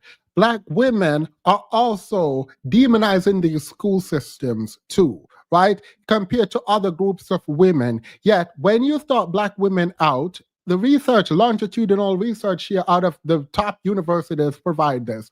When you start black women at the same socioeconomic status as other groups of women, they do better than, if not just as well as those other groups of women. When you start black men at the same group, even though we can talk about discrimination, it happens across the board, black men drop out of the middle class. So, yeah, no. Come again.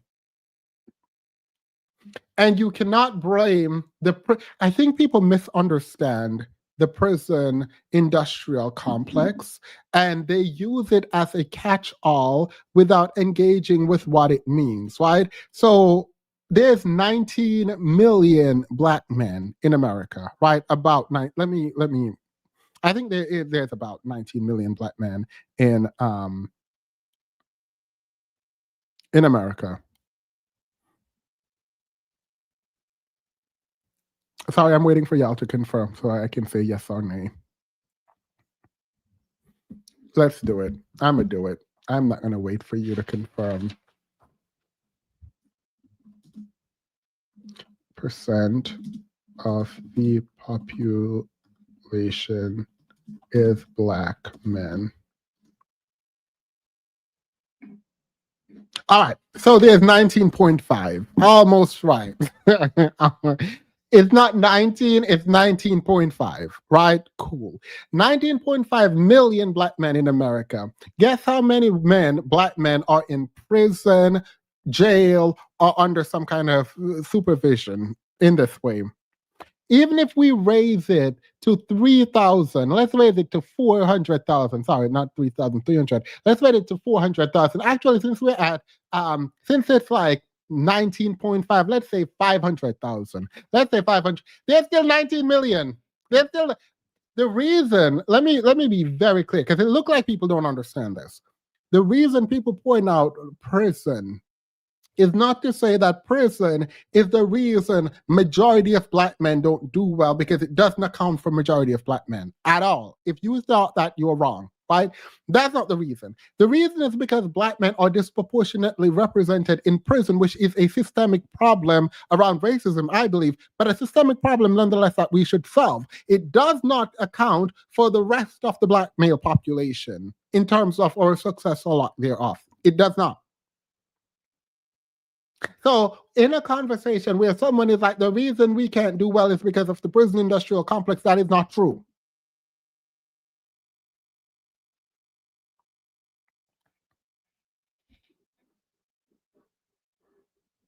How do we fix it is what I'm trying to get at. I had to, first of all, you sat up there and gave me a 30-minute dissertation on how great black women were doing. But the second I support my black women. That's all. I support black women. I support black men Here's too, the thing.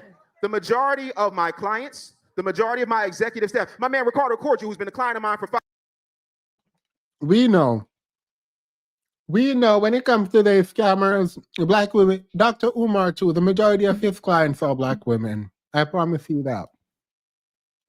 5 years, he will tell you the majority of the people in my executive team are black women. I have put more black women in the 1% than Nick Cannon with a bag of Viagra. So this is not about.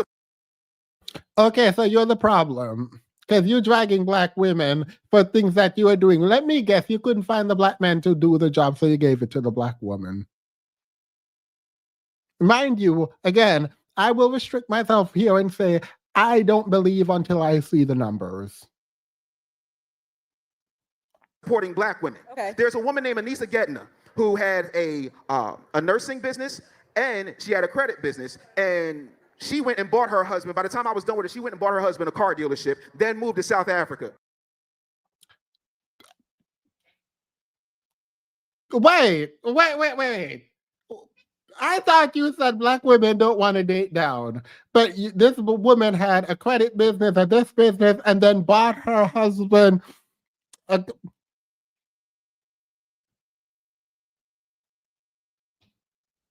So she out here buying... Y'all out here buying your husband call dealership. Y'all out here buying your husband because...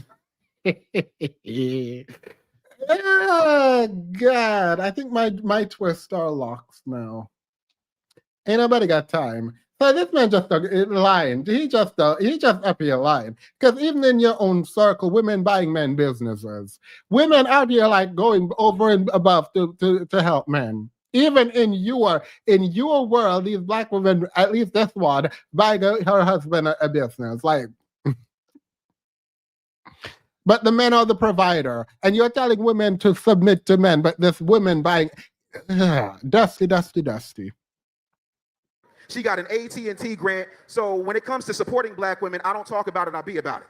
So that's not the issue. The issue is we need to fix it by divorcing ourselves from their agenda, which is educate our women, make them feel so high up because they got the C-suite positions, they got the degrees, Mind you, black men are more represented in the C-suite last time I checked, and it was a 2-minute Google just now. Got the jobs that they put them in while they disqualify us, underqualify us, tell us we can't do it. They disqualify and underqualify you. Absolutely not. Nope. No. You're saying they gave black women these positions, but they disqualified. How did they disqualify you and how did they underqualify you? You just not qualified. Like, I don't know. How did they under...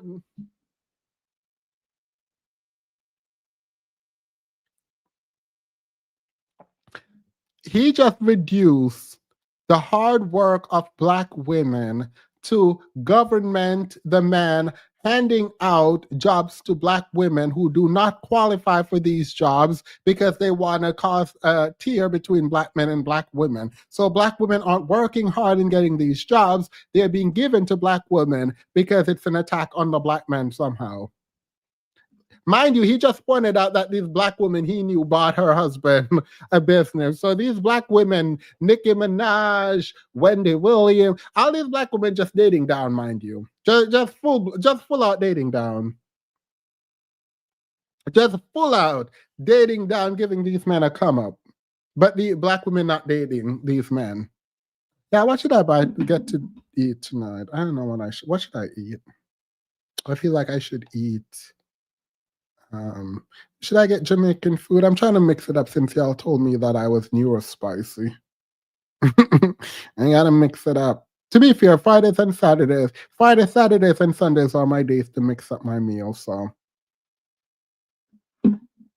anything, take all of the skilled labor out, and then when they don't take the skilled labor out, they sit there and then make it look like there's something wrong with that. Even look at the movies. There's been Tyler Perry movies where the dude is a mechanic. The least watched Tyler Perry movie is what? Daddy's Little Girls, because God forbid you see a responsible single father and a baby mama who decided that a drug dealer, a YN, is better than a dude that works hard every day, because that's not sexy enough to brag for your friends. You have to understand that this is a psychological op that is played on so many levels that nobody wants to talk about it. So the solution is we go independent, we reject our trash, we stop taking in every piece of bad bitch bullshit that we get. We start looking at the fact that we don't have one black-owned record company, but we got all these black record labels run by palm-colored people with little hats.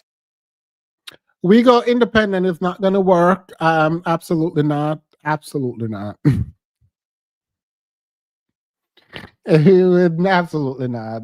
If you're complaining about being made underqualified and excluded, you would have been making your own businesses. And if y'all not doing that, it don't make no sense. Absolutely not. Next case. Yeah, not a Tyler Perry movie reference. It's like, girl, ain't nobody doing this with you. Go look up some statistics and come back.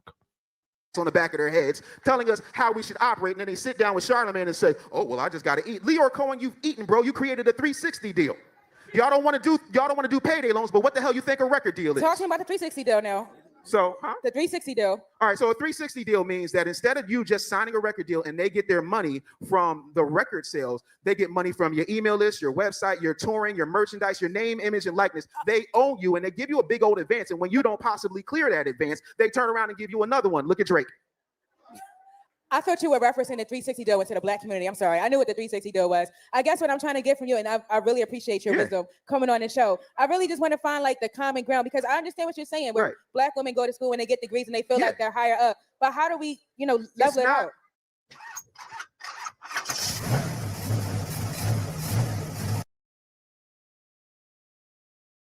Girl, what is this?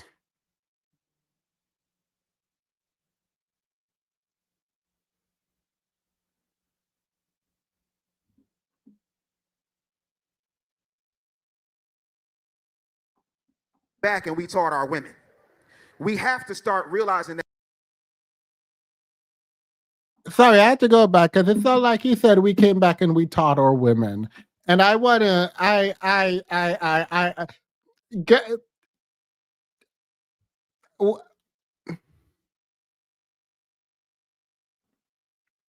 It's me. It's you and me, right? So here's the thing. When we were allowed to go to school before our women were, we came back and we taught our women.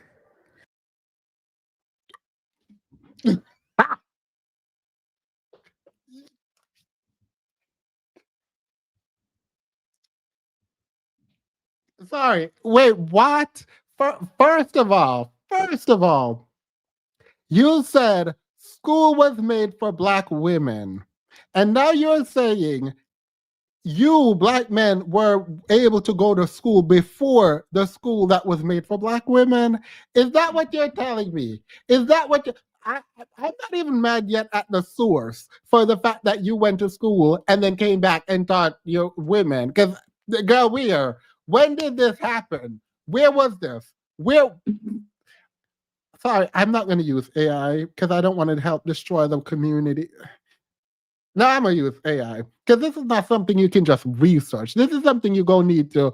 This is something you can't just Google. You're going to have to ask AI about the stats here. So I am so sorry to the Waterland and Sea.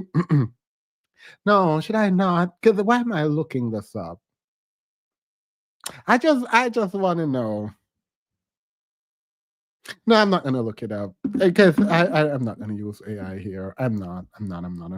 I think I can do without destroying the environment. Because when AI becomes your lord, when you know the machine is your lord, and you start worshiping the machine when you start giving up natural resources to the AI, right? Like we are now at a place where we are actively destroying the environment to use the like no, it is insane. Like I'm not doing it. I'm not doing it. I'm not gonna do it. I think I can rely on my brain more.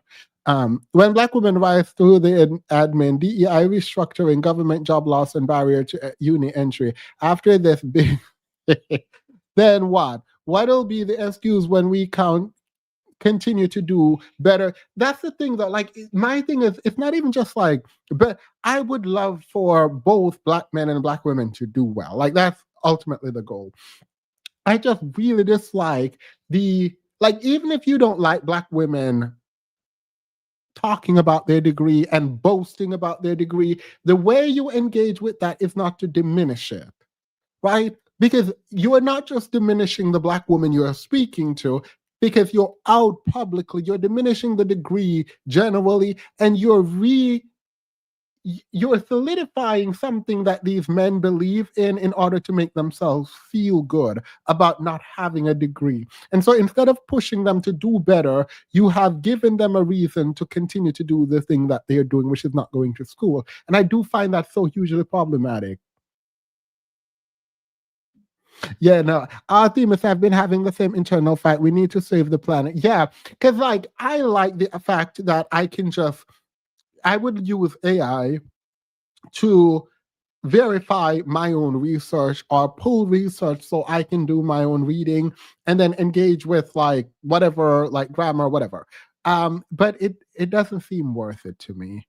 And I've been relying on my own sort of mental processing, but it's hard in an AI world. Because if I was in school, I'm pretty sure I would be using AI, because you would fall behind everyone in your class who is using AI if you don't also use AI. So it is I can see the drive, and this is not me telling or disparaging anyone who uses it, but I am very fearful. Like the planet, when there are populations of people who do not have clean water and any access to water, and then we are here just like using up resource the way that we are for like very silly things. It's, I don't know, something about that is very dystopian, like very Hunger Game-esque, and we're the capital. It is what it is. Ignore me.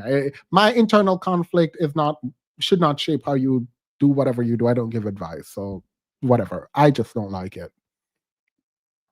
We have to start realizing that we need to raise our entire community, not just our children. So if you're coming with information, instead of standing on the corner with your girls talking about, clock it, I got this many degrees, clock it. Why don't you start? Do it. I don't understand how people have this different reaction. Whenever I see Black women talking about their degrees, like, I feel happy. And to be fair, I do come from a family that value. Let me not do that, because that's not true. That is not true. Not my entire family. My mother values education very much, and that rubs off on me. And I value education also, but I don't think my whole family values education. So I don't want to make it seem like, oh, I come from just this educated family. That's not true. Right? But people around me tend to value education. And I come from a bubble where everyone in that bubble has a ton of education, and people care about your education to the point where like you will introduce someone and the first question is like, what did you study? Right? So like people like around me like and value education. It's just a matter of fact that you will go to school. Like it's not a will I, it's when will you go to school, right? So generally people around me value education. So when I hear Black women in particular, but also Black men and anyone talk about education and their education, I'm always excited. Like I get excited because I know how much work it takes to go to school, study, do exams, and like I understand somewhat what it takes. And that I don't know, there's never been a point in my life where I thought, let me just disrespect the work that you put in into getting something that you were bragging about, such as an education. So I don't understand. Honest to God, I get for theoretically, but I don't get it how these men would just like disrespect and talk down and try to downplay someone else's education. That seems insane to me. That is not good. Yeah, but y'all raising children, so but yeah, they want to raise the children. Absolutely not. Absolutely not. Not on my watch. Blocking the ability to start elevating all of us. We need think tanks that don't involve white money, non-black money, and I'm not saying we can't have allies, but we need to start circling our wagons amongst each other. We need to start circling our dollars amongst each other. The Jews do it, the Italians do it, the Chinese do it. When black people do it, they look at you like you crazy. There is no reason that FUBU should not still be hot today. Y'all rocking Ralph Lauren. There is no reason why Motown should have been sold to anybody but black hands. There's no reason why BET should have been sold to any.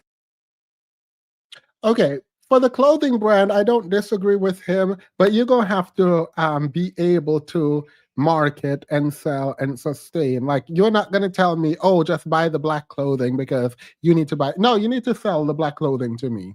You need to sell it, and I would not be caught dead in FUBU.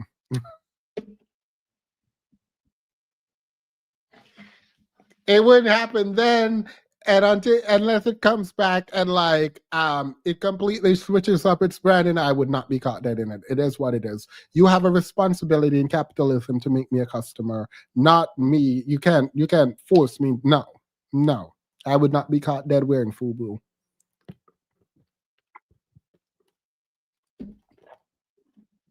Anybody but black hands, and y'all crying about the BET Hip Hop Awards. Hello, Boo Boo Cakes. BET ain't been owned by black people in 27 years. Hallelujah, amen. So if you want a solution, the solution is ignore the rhetoric, ignore the propaganda, and realize that I am not your competition. I am your completion. I am the one that's supposed to protect you, but the Bible says it is. I am the one that's supposed to protect you, and then you pivot to the Bible after you just talked about how a woman, a client of yours, went and bought her husband a business.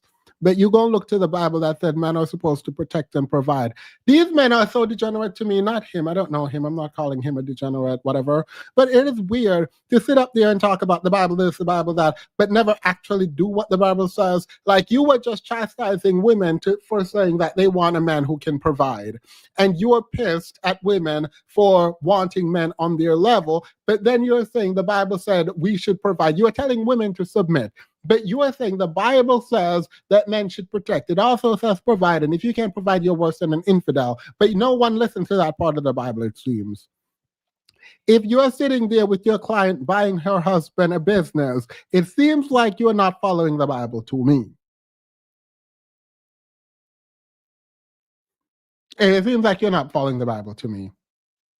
Because you're like, oh man, we were enslaved for like 400 years. Like, I don't understand what protection you're.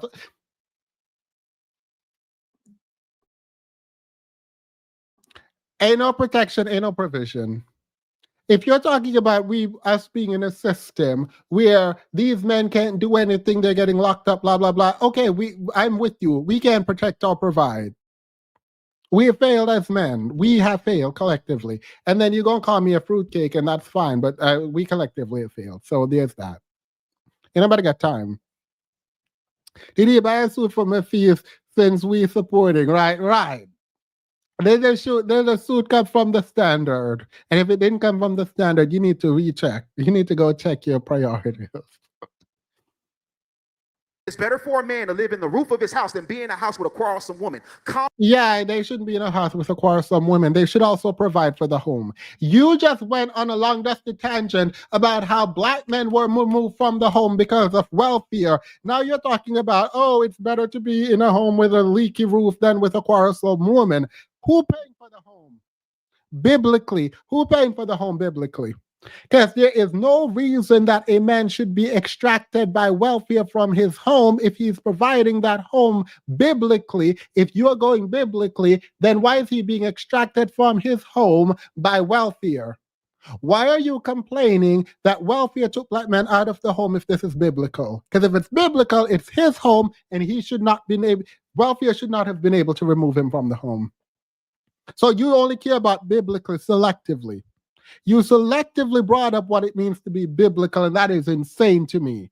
Oh, it is better for men to be in a leaky house than to have a quarrelsome women. Good. So the man should have a home. The Bible says the man should provide also. So why are you talking about welfare taking men out of their homes? Because welfare could not take men out of their home. Oh, you just cared about the Bible when it gives men power. That's it. You only care about the Bible when men are the leaders, when women are submitting. You don't care about the Bible when it says men should be provider, men should toil the earth. You don't care about the Bible then. If welfare took men out of their homes, if black women chose welfare over men, that means that home was not for the man. Why would you ever be complaining about a home that was not for a man if you're going biblically? Biblically, that man should be able to provide the shelter and provide the resources for that woman if she can. If he can, then what is she supposed to do? Biblically. What does the Bible who calls men who cannot provide? What does the Bible call men who can provide? The Bible did not make excuses for any kind of man. It says if you cannot provide, you're worse than an infidel. I ain't say it. The Bible said it. Since we're going by the Bible.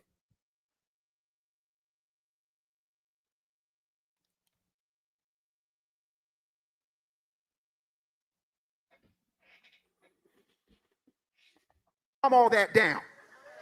All that sprinkle shit, calm that down. And by the way, when it comes, and this is just me making sure that I'm giving you a solution, if you are so talented, so gifted, so degreed, so smart, how you let dumb niggas nut up in you and make babies You over here talking? without a He's not. That is a contradiction again. That because it's so bombastic and people are so engaged in the emotion. I'm tired of people like going for the words and the aggression and the confidence.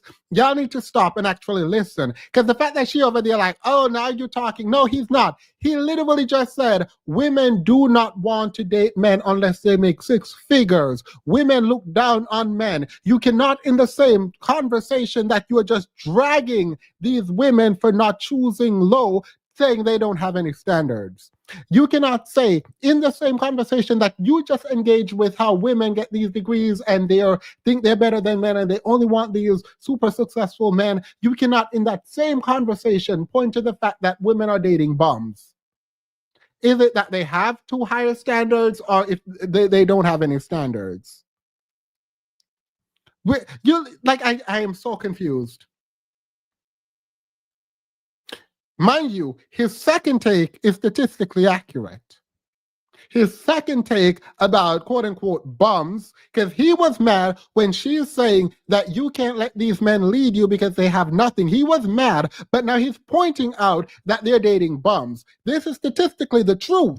Women in the black community are dating men who cannot provide for them and don't go to school. That is what is happening. But that is drastically different and in conflict with what he said. I was going to say contradiction, but it's in deep conflict with what he said previously, that women do not want to date these men because they want these men to have six figures. Those are inconsistent.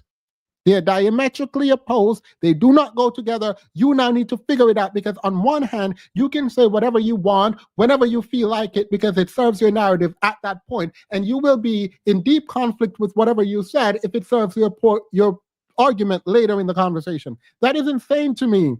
That is insane to me that this woman, also I'm blaming her. Yep, sure I am.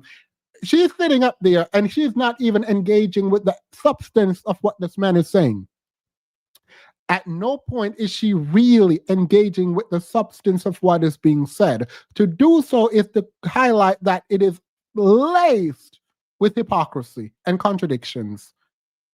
To listen to him and engage with what he said is to highlight that it is laced with hypocrisy, contradiction, and a tinge of envy. I say a tinge, but actually it's like fully envy. But like, I'll go with a tinge. It makes no sense.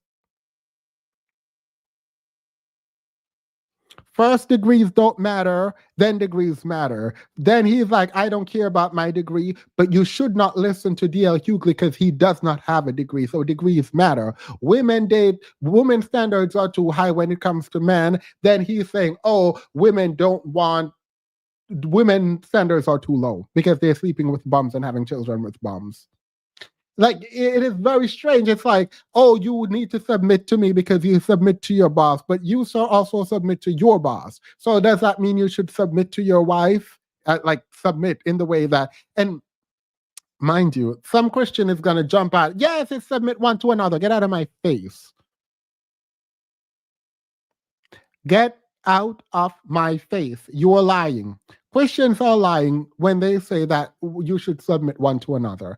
And for the Christian in here who is going to be pissed at me, you're a liar. You don't believe that. You do not believe that a man should submit to a woman. You do not believe it. You specifically, as a Christian, I don't care who you are, you do not believe that a man should submit to a woman. If you say you do as a Christian, you're a liar.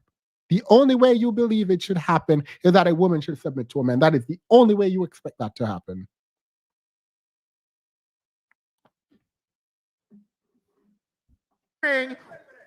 Without a ring, without any type of commitment, and then you go and say that you don't like the white man, he's oppressing you, this, that, and the third, but you go to your white boss, then you go to your daddy government, and you allow daddy government to go tax this man instead of working it out with this man, and if this man was a deadbeat, you should have known that before you shed your clothes like Country Crock and spread your legs. You also do the same thing. Like, I don't know why you're like, the woman is doing this as if the men don't do this. Like, you go to work too, like they have jobs. I mean, but they do have jobs.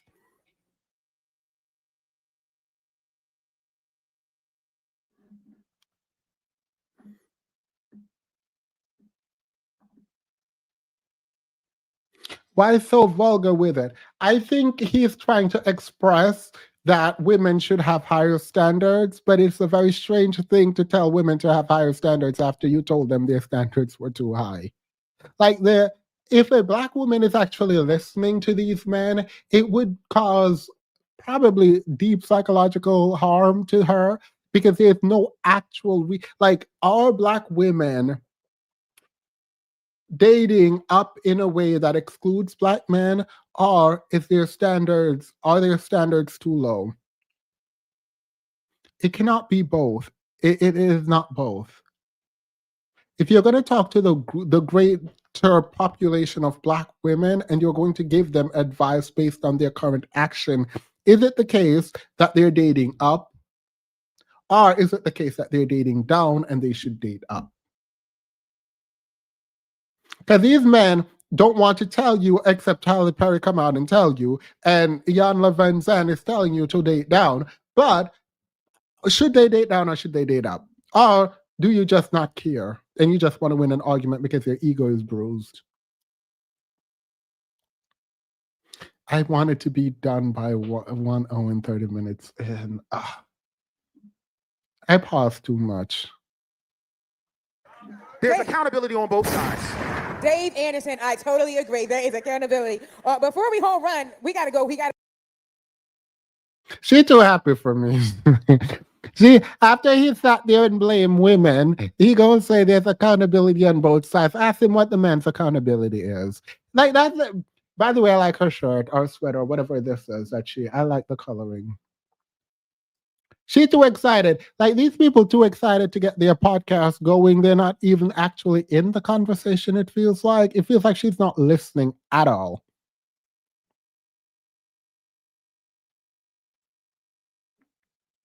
I got to put you in some hot seat questions. How did your experience in the media industry shape your approach to entrepreneurship? All right. I left the media because... Also, how can you have such a heated discussion just now and pivot the way that you just did? This is insane. She just talked earlier about all these D.L. Hughley's and these people getting podcasts because they're celebrities and they have a platform and they think they can do it. I would say the same for her, except she doesn't have the audience. Because, like, what is it? First of all, what is these cheers? but as soon as I sat down and I saw these chairs, I was over it. I was absolutely over it. But beyond these chairs, I'm trying to figure out why you can't interview someone. Why you can't actually interview someone. And if you're talking about his book, at no point do you engage with his book. Mind you, this is true. There is no engagement with his book from her end at all. There's no, I read this part of the book. This is what the theme said to me. I like this part of the book. What did you mean by this part of the book? There's none of that. There was no engagement. She ain't read none of the book. She just sat there with him, did nothing for like, oh, well, it's 36 minutes. But yeah, she just did nothing for 36 minutes.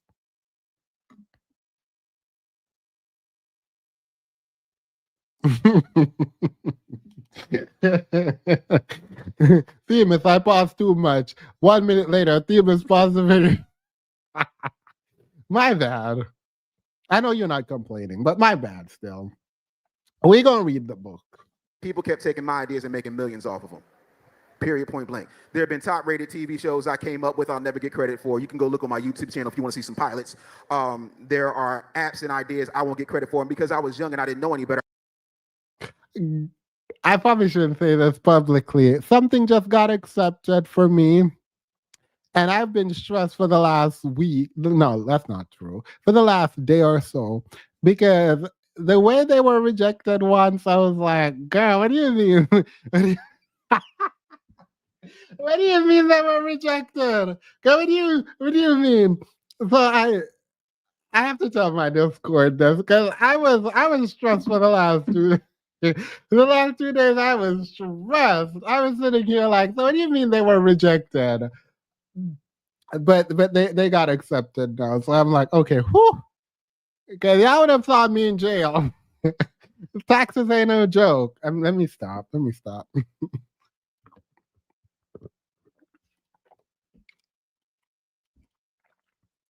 Please, if you hire someone, if you have a company and you hire someone to do your taxes, please make sure you know the bare minimum at least. Because the way, if I didn't know how to do my own taxes, this would be a mess. Girl, I was like, girl, if you don't get out of my face, never again. I'm gonna do it myself. I was too lazy before. I learned the term work for hire. And my whole thing is, y'all keep making all this money and I'm not getting no residuals, and it's a work for hire, then I'm going to head and retire. So at 34 years of age, I walked away from the industry and I have not been back. I've been offered at least 29 jobs. None of them backed up a Brinks truck big enough for me to come back. And I realized that the only way to get there is to own your stuff, because when it's their game and you're playing in their game, I know you think you own your corporate hustle, but the truth of the matter is you got to sit up there and realize that you're the engine, you're the creativity, so you ought to be able to create. That brother did 11 years in jail, and then he turned around and made an app because he saw that the calling system wasn't working right. That's genius. Genius. Tap into your genius and stop letting them exploit it for pennies on the dollar. Well, I agree with him there. I do. I wish we would tap into our genius some more. I don't believe him about anything he says, but I do actually agree that I think a lot of us are geniuses, myself not included. And yeah, I think you should tap into it and monetize it yourself and not let people take advantage of you, period. well said. Who is the most difficult person you ever had to deal with in the industry? Aside from myself, Yes. Ricky Smiley. Oh my God. No. See, again, this is not to disparage that man. Because I remember in 2000 in Fayetteville, North Carolina, when comedy clubs wouldn't let me on the stage because I was on the radio, even though I'm a Laugh House original. Before Kevin Hart ever graced the stage, I was doing Laugh House numbers. Ricky Smiley paid me out of his own pocket and gave me his spot. So credit where credit is due. He took a 28-year-old kid and made him a producer, even though I'd already worked with Wendy Williams, even though I'd already worked with DJ Clue. He said, I want that dude. Right. So this is not to disparage him, but you got to remember 15 years ago, we didn't have the conversations we have now and normalize mental health. We don't talk about ADHD and bipolar. So he helped you, and now you're crapping on him publicly. But you're saying it's not to disparage him. Are you going to at least explain why he was the most difficult person you've ever worked with? Because to me, you just made him sound like the devil. But like, can you, and then you go on to talk about how he actually, this is insane, actually. That's kind of insane. Let's hear it. the same way. We don't understand the pressures that they do, and you also don't understand the corporate game they run. So they'll run to the talent and say, hey, your producer's doing this, that, and the third. Then they'll run to the producer like, you got to get the talent together. But if the person writing your check can't control you, how you expect a 28-year-old kid to do it? Right. So that's what. Oh, you were the 28-year-old kid. I was. So they come to you, let's just say theoretically, hypothetically, allegedly, they say, you either get him together or you're going to turn around and it'll be D.L. Hughley and the rest of y'all, or it'll be Rudy Rush and the rest of y'all, or it'll be Cedric the Entertainer and the rest of y'all. And this man is one of my best friends. When you can't get to somebody, you divide and conquer. Right. And to me, that was heartbreaking. It was difficult. And after that experience, I wound up homeless. Oh, no. From the situation of Ricky Smiley? Yep. Because he wouldn't talk about what actually happened. They made me hire consultants and they was bugging him, so on and so forth. And so let me be very clear. At 28, you ain't no child. You ain't no child. You're a grown man at 28. Also, I need to hear Ricky Smiley's part. This is not, I don't care nothing about this, but now I kind of want to hear Ricky Smiley's part because he was fired. But being fired doesn't make you homeless. So like I'm confused how he's blaming Ricky Smiley for being homeless because he got fired for something he did wrong, it seems. It seems like he did it wrong. But is she going to ask any clarifying question so we can understand no one understand what he's saying right now. Let's be very clear. I hired some blah, blah, blah who did some blah, blah. No, I don't care. Tell me specifically what you did at 28 that got you fired. As a result, like, jobs I was up for, all of a sudden wasn't calling me. Friends that I had supported, stood up in their weddings, wasn't calling me. And the savings ran out. The job wasn't happening. I wound up sleeping in my truck and washing my nuts in the gas station sink. At that point in your life, so how did you get back to where you are now, get back to the successful side of yourself? What kind of question is this? Ugh. First of all, clarify what you meant. What did you do to get fired? And do you think Ricky Smiley blackballed you and that's why you could not get any other job?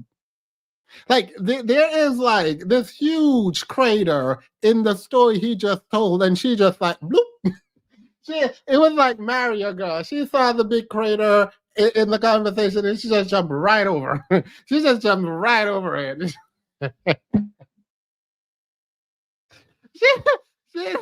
She said, yeah, nope, not my business. I have a set of question I got to get through. Ain't nobody got time. She said, this is a rapid fire show. Ain't nobody got time to be asking follow-up questions. I had a family. I went home. I had a family that covered me. I had a praying grandmama. You had a family, you went home, so you did not have to sleep in your truck and take showers in the bathroom at the gas station. You did not have to do that. You went home. Got it. Cool. So that extra part of the story was just for sauce. And yeah, and you got a praying grandmother. Where's your praying daddy? Where's the praying daddy? Because black women just out here not doing anything for the community. They're just getting these degrees and they're not doing anything. But you got a praying grandmother that you could go home to. my mother was nice enough to say, listen, you can have my house, build your business. You know, your mother gave you her house. Where was your daddy? Build yourself. And then, you know, I got my family, and then I was able to be what some people would consider successful. I don't feel like I'm successful. I think there's more to do. I ain't but 48. Okay, so again, these women, it is so strange. I don't understand. Like, I am so grateful for the women in my life, my mom included, and like Vanessa and all the women who have helped me, friends with, still I'm friends with now and who I'm not friends with. I am so grateful for all the little inputs and the big inputs that they put in my life. And for him to be up here dragging black women and talking about black men, there were women in his family who helped him when he fell. This is so insane to me. This is so insane to me. And this girl's not gonna follow up. This girl's not about to follow up. And that's so insane. Of course it was your mother and grandmother who helped. Of course it was your mother and grandmother who helped. Of course. What do you mean? Yeah, it was. Yeah.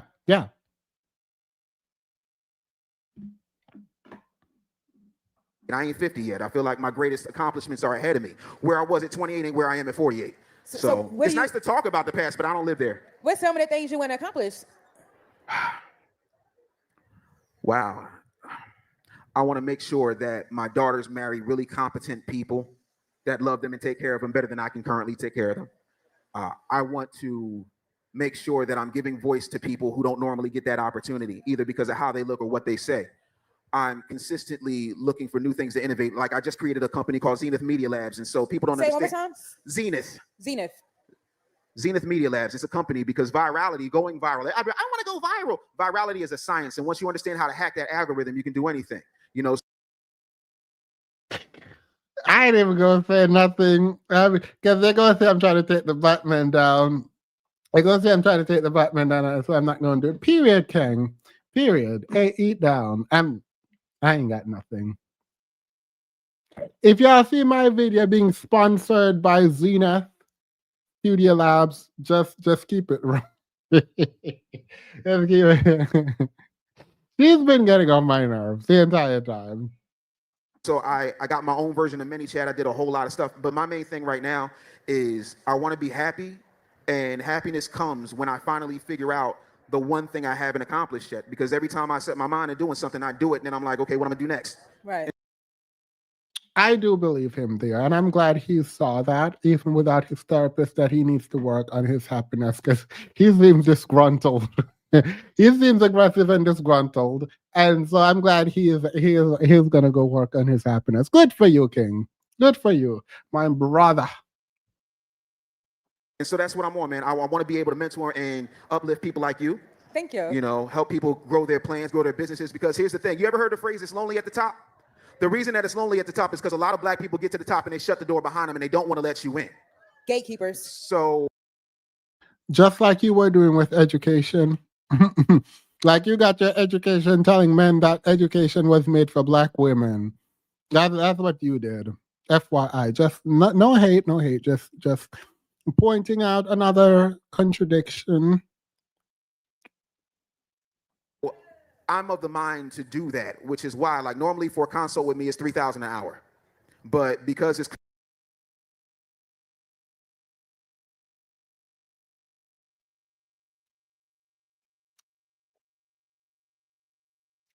three.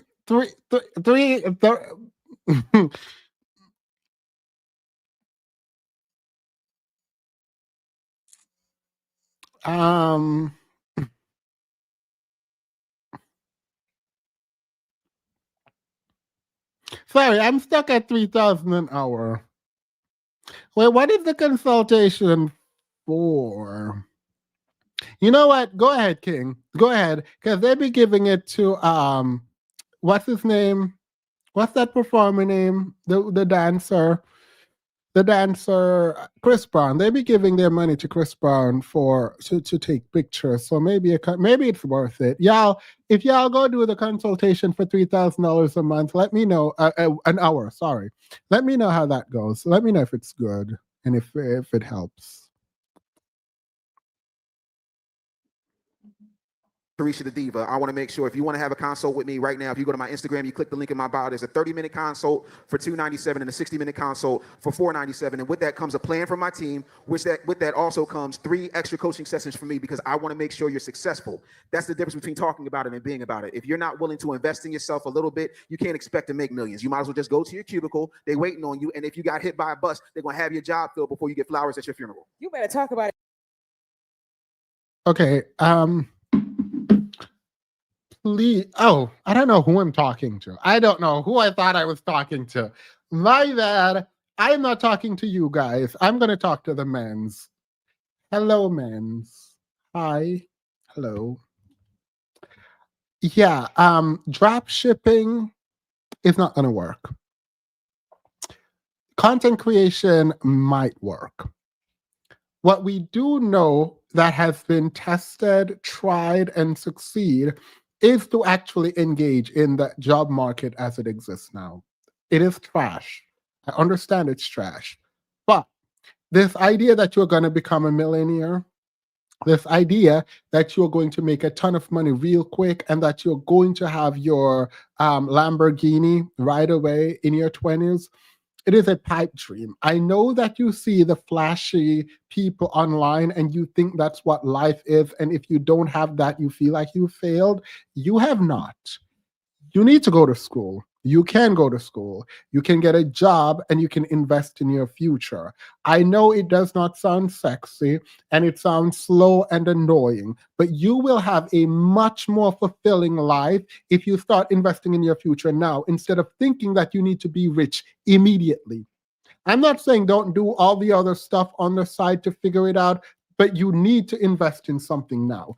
I do really despise I despise deeply this idea that people who are selling their courses have online, where they're trying to convince you that school, Foreign Man in a Foreign Land made a video similar to this, where they're trying to convince you that school is not for you and it's not beneficial. And yes, AI is coming in and we are going to soon not see the value of our degrees, and their degrees might not actually matter depending on what degree you got, but you still can do really well with your degree. And think about your 401k, think about your retirement, think about all of that. Please, please.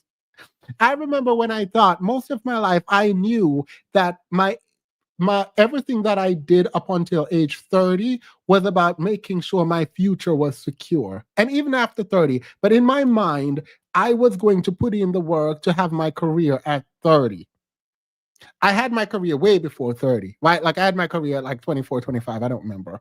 But like school and all of that was to build my future. Like I never thought I'm just going to go on YouTube, be rich, or like make something and be rich. I'm going to drop ship, I'm going to crypto it up and be rich. Please stop doing that.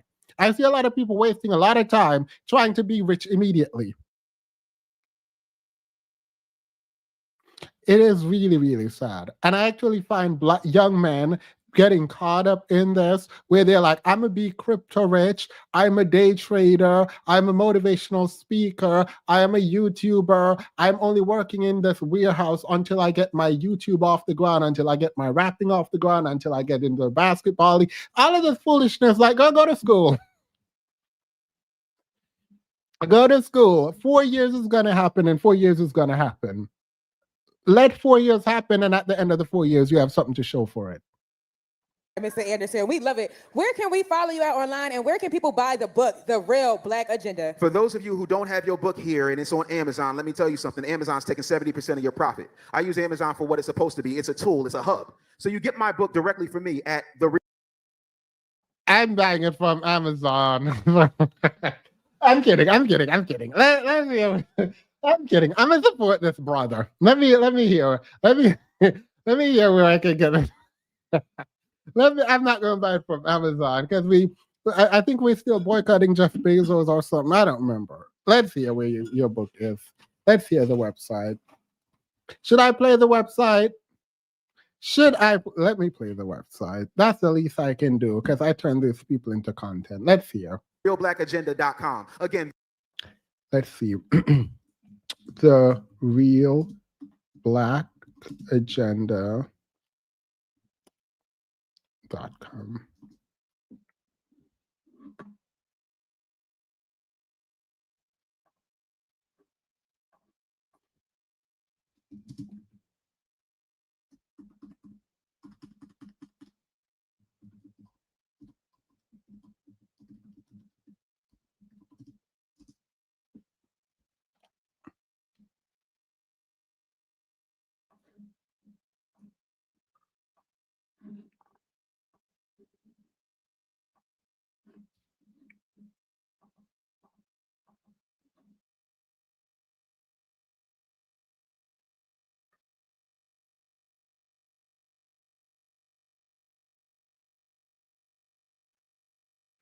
Wait. Facebook, The Real Black Agenda paperback, access to launch live stream with Dave, pre-order, shout out on social media. Wait,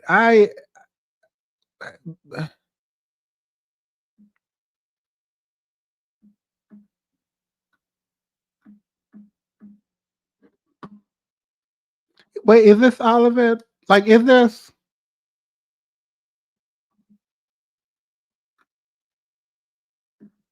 Wait, it says get real, get free. Oh, it's not. I thought it meant get it for free. Girl, I was like, oh, period. I clicked the free. I thought this. I thought this said get the book for free. Because the way I look, I clicked the get real, get free, and it put me down here. I was very confused. Like, why are you telling me to buy things? I thought I was getting it. You go see the sensei. That's the problem with black people always want things for free. Girl, we're in a recession. Ain't nobody got time. Absolutely not. I wish he had gotten someone to help him design this website. Oh my god. This is the reason why I couldn't do FUBU, by the way. Let's go into the after show. Thank you all. That was Dusty. That was whatever. Ain't nobody got time, period. Thank you all. We just go, ain't no conclusion. Thank you. You don't have to stay here. I'm just going to go through this man's website in a minute. So let's go to the website. You can log off now, but I'm going into the website.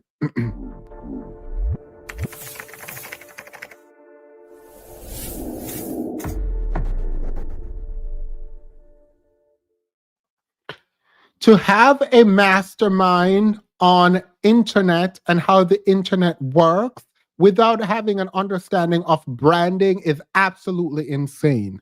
It is absolutely. First of all, this book cover is trash.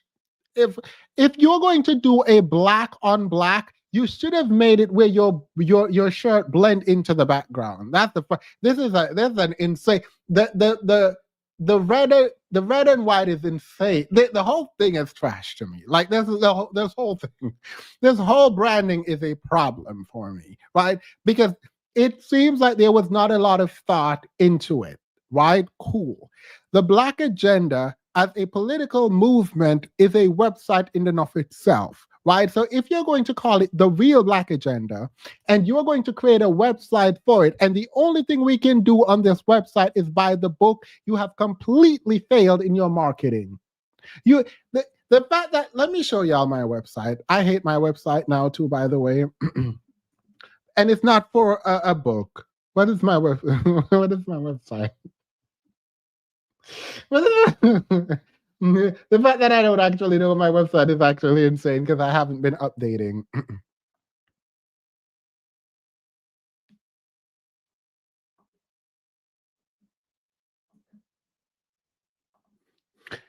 All right. I am not saying my website is better than his. It is. My website is absolutely better than his. And I do need to put like an ad blocker because I don't like ads on my website at all. I think it is absolutely insane that there are ads on my website. I really hate that. Really hate that. Anywho, this is not a website. This is not a website. This is just a storefront to purchase his book. And I do think it is insane that he pretends to have all the knowledge about how the internet works and then create a website called the Black Agenda without a political movement tab or engagement there, political information, a blog section, a Black intellectual section. There is nothing on this website outside of buying his book.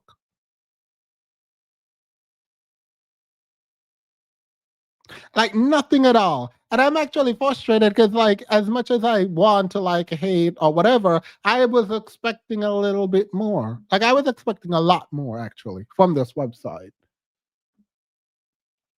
And I might still buy the book from the website because he did say if you buy from Amazon, he won't get the money. And I'm not in the like business of not giving the creators their money and their coin. I'm going to buy the book, but I want to know about the book. Where is the review of the book? Where's the review? Where's the review? Best-selling author, professor, unapologetic truth teller Dave Anderson lays out the fact with surgical precision and signature humor. This isn't about playing victim. This is about reclaiming power. Yeah, cool.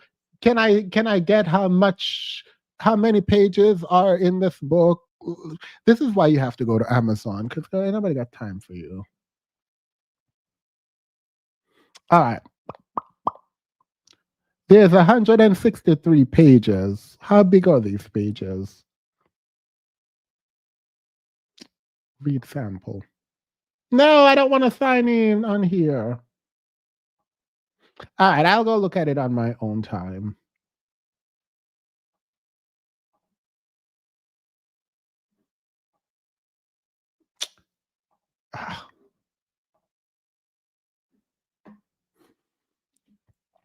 I shouldn't have let my brother sign me out. My brother just signed into my thing.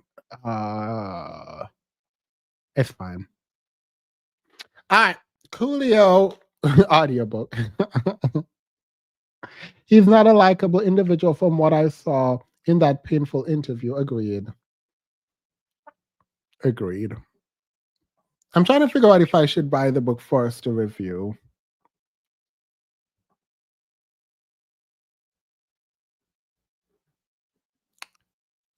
Should I buy the book? It looked like a quick read though, right? Here, I opened it. Yeah, I mean, if it's 100, yeah.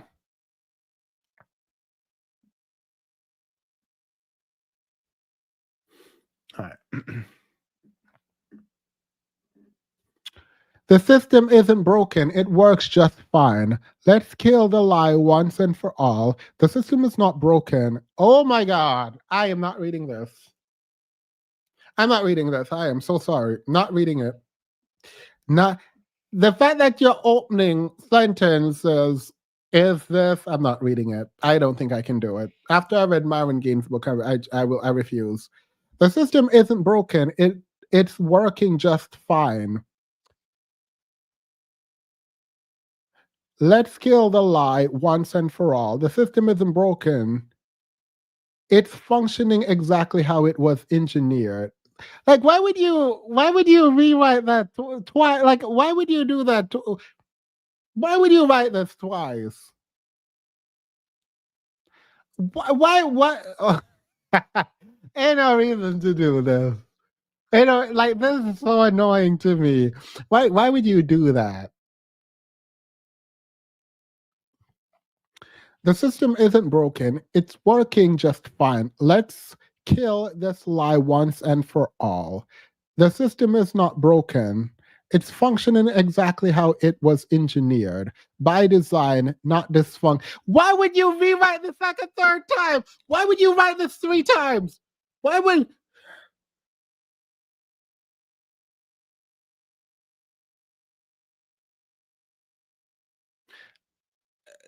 You know when you're in school, when you know when you're in school and you just gotta make that word count. You just gotta meet that word requirement, because why would you write this twice?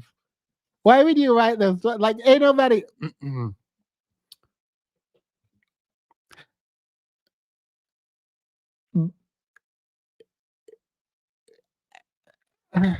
And if you open with the system isn't broken, it's working just fine. Right. I can see how you had capital letters. So this was just the thesis statement, right? Like on some hand, on some front, you can say this is the thesis, right? But then right, let's kill the lie once and for all, and then repeat the thesis statement exactly how it's written, and then repeat it a third time within the span of like 3 sentences. That is absolutely insane to do. It's functioning exactly how it was engineered. Okay, period. And then you're gonna go by design, not dysfunction. Why would you write it a third time though? And like, you didn't explain it in the last one.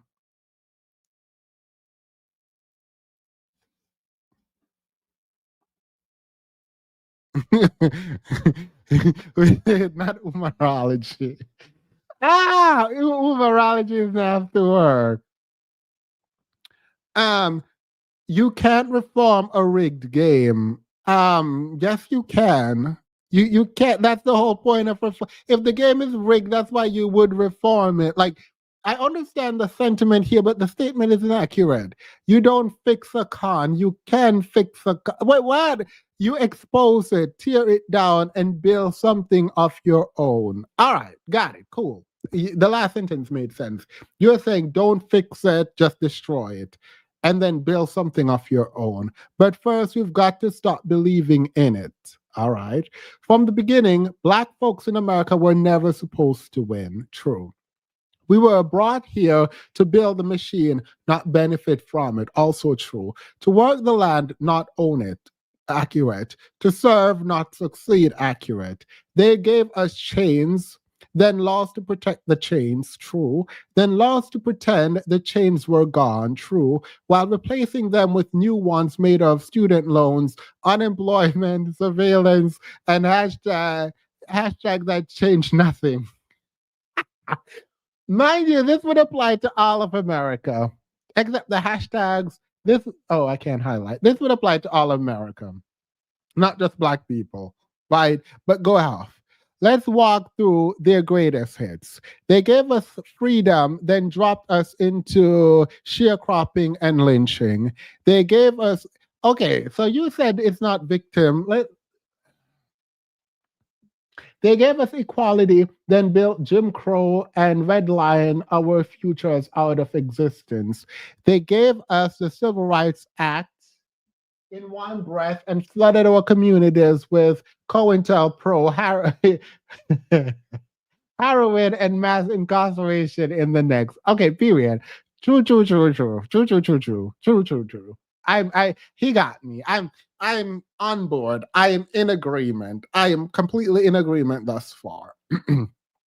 They gave us access, then built the school to prison pipeline, deregulate our neighborhoods, and let white billionaires own the blocks we were born on. And now they hand us a Black Disney princess and then seat at somebody else's diversity panel and expect us to call that progress. No, that's propaganda with a photo filter. They tell you to rise up while putting boots on your neck. They hand out awards for resilience because they have no plans to give us resources. They love seeing us survive because a surviving Black person doesn't have time to organize, demand, or dominate. Just survive. Just stay afloat. Just smile for the photo op while they bulldoze your legacy behind your back. And when you do make it, when you beat the odds, they don't ask how the system failed. They put you on a panel and say, look, see, the system works. Nah, you just figured out how to run a 400-meter dash in ankle chains while being told to stay grateful. They'll never admit this, but I will. Black excellence is not proof of progress. It's often just proof that we can survive in spite of trap, not because it got easier. What they fear most isn't your success, it's your clarity. Because when you see the setup clearly, you stop thanking them for your crumbs. You stop mistaking diversity for ownership. You stop applauding visibility when it's just surveillance with being light with better, better lighting. You stop mistaking access to okay, this is just him talking. Like, there's no.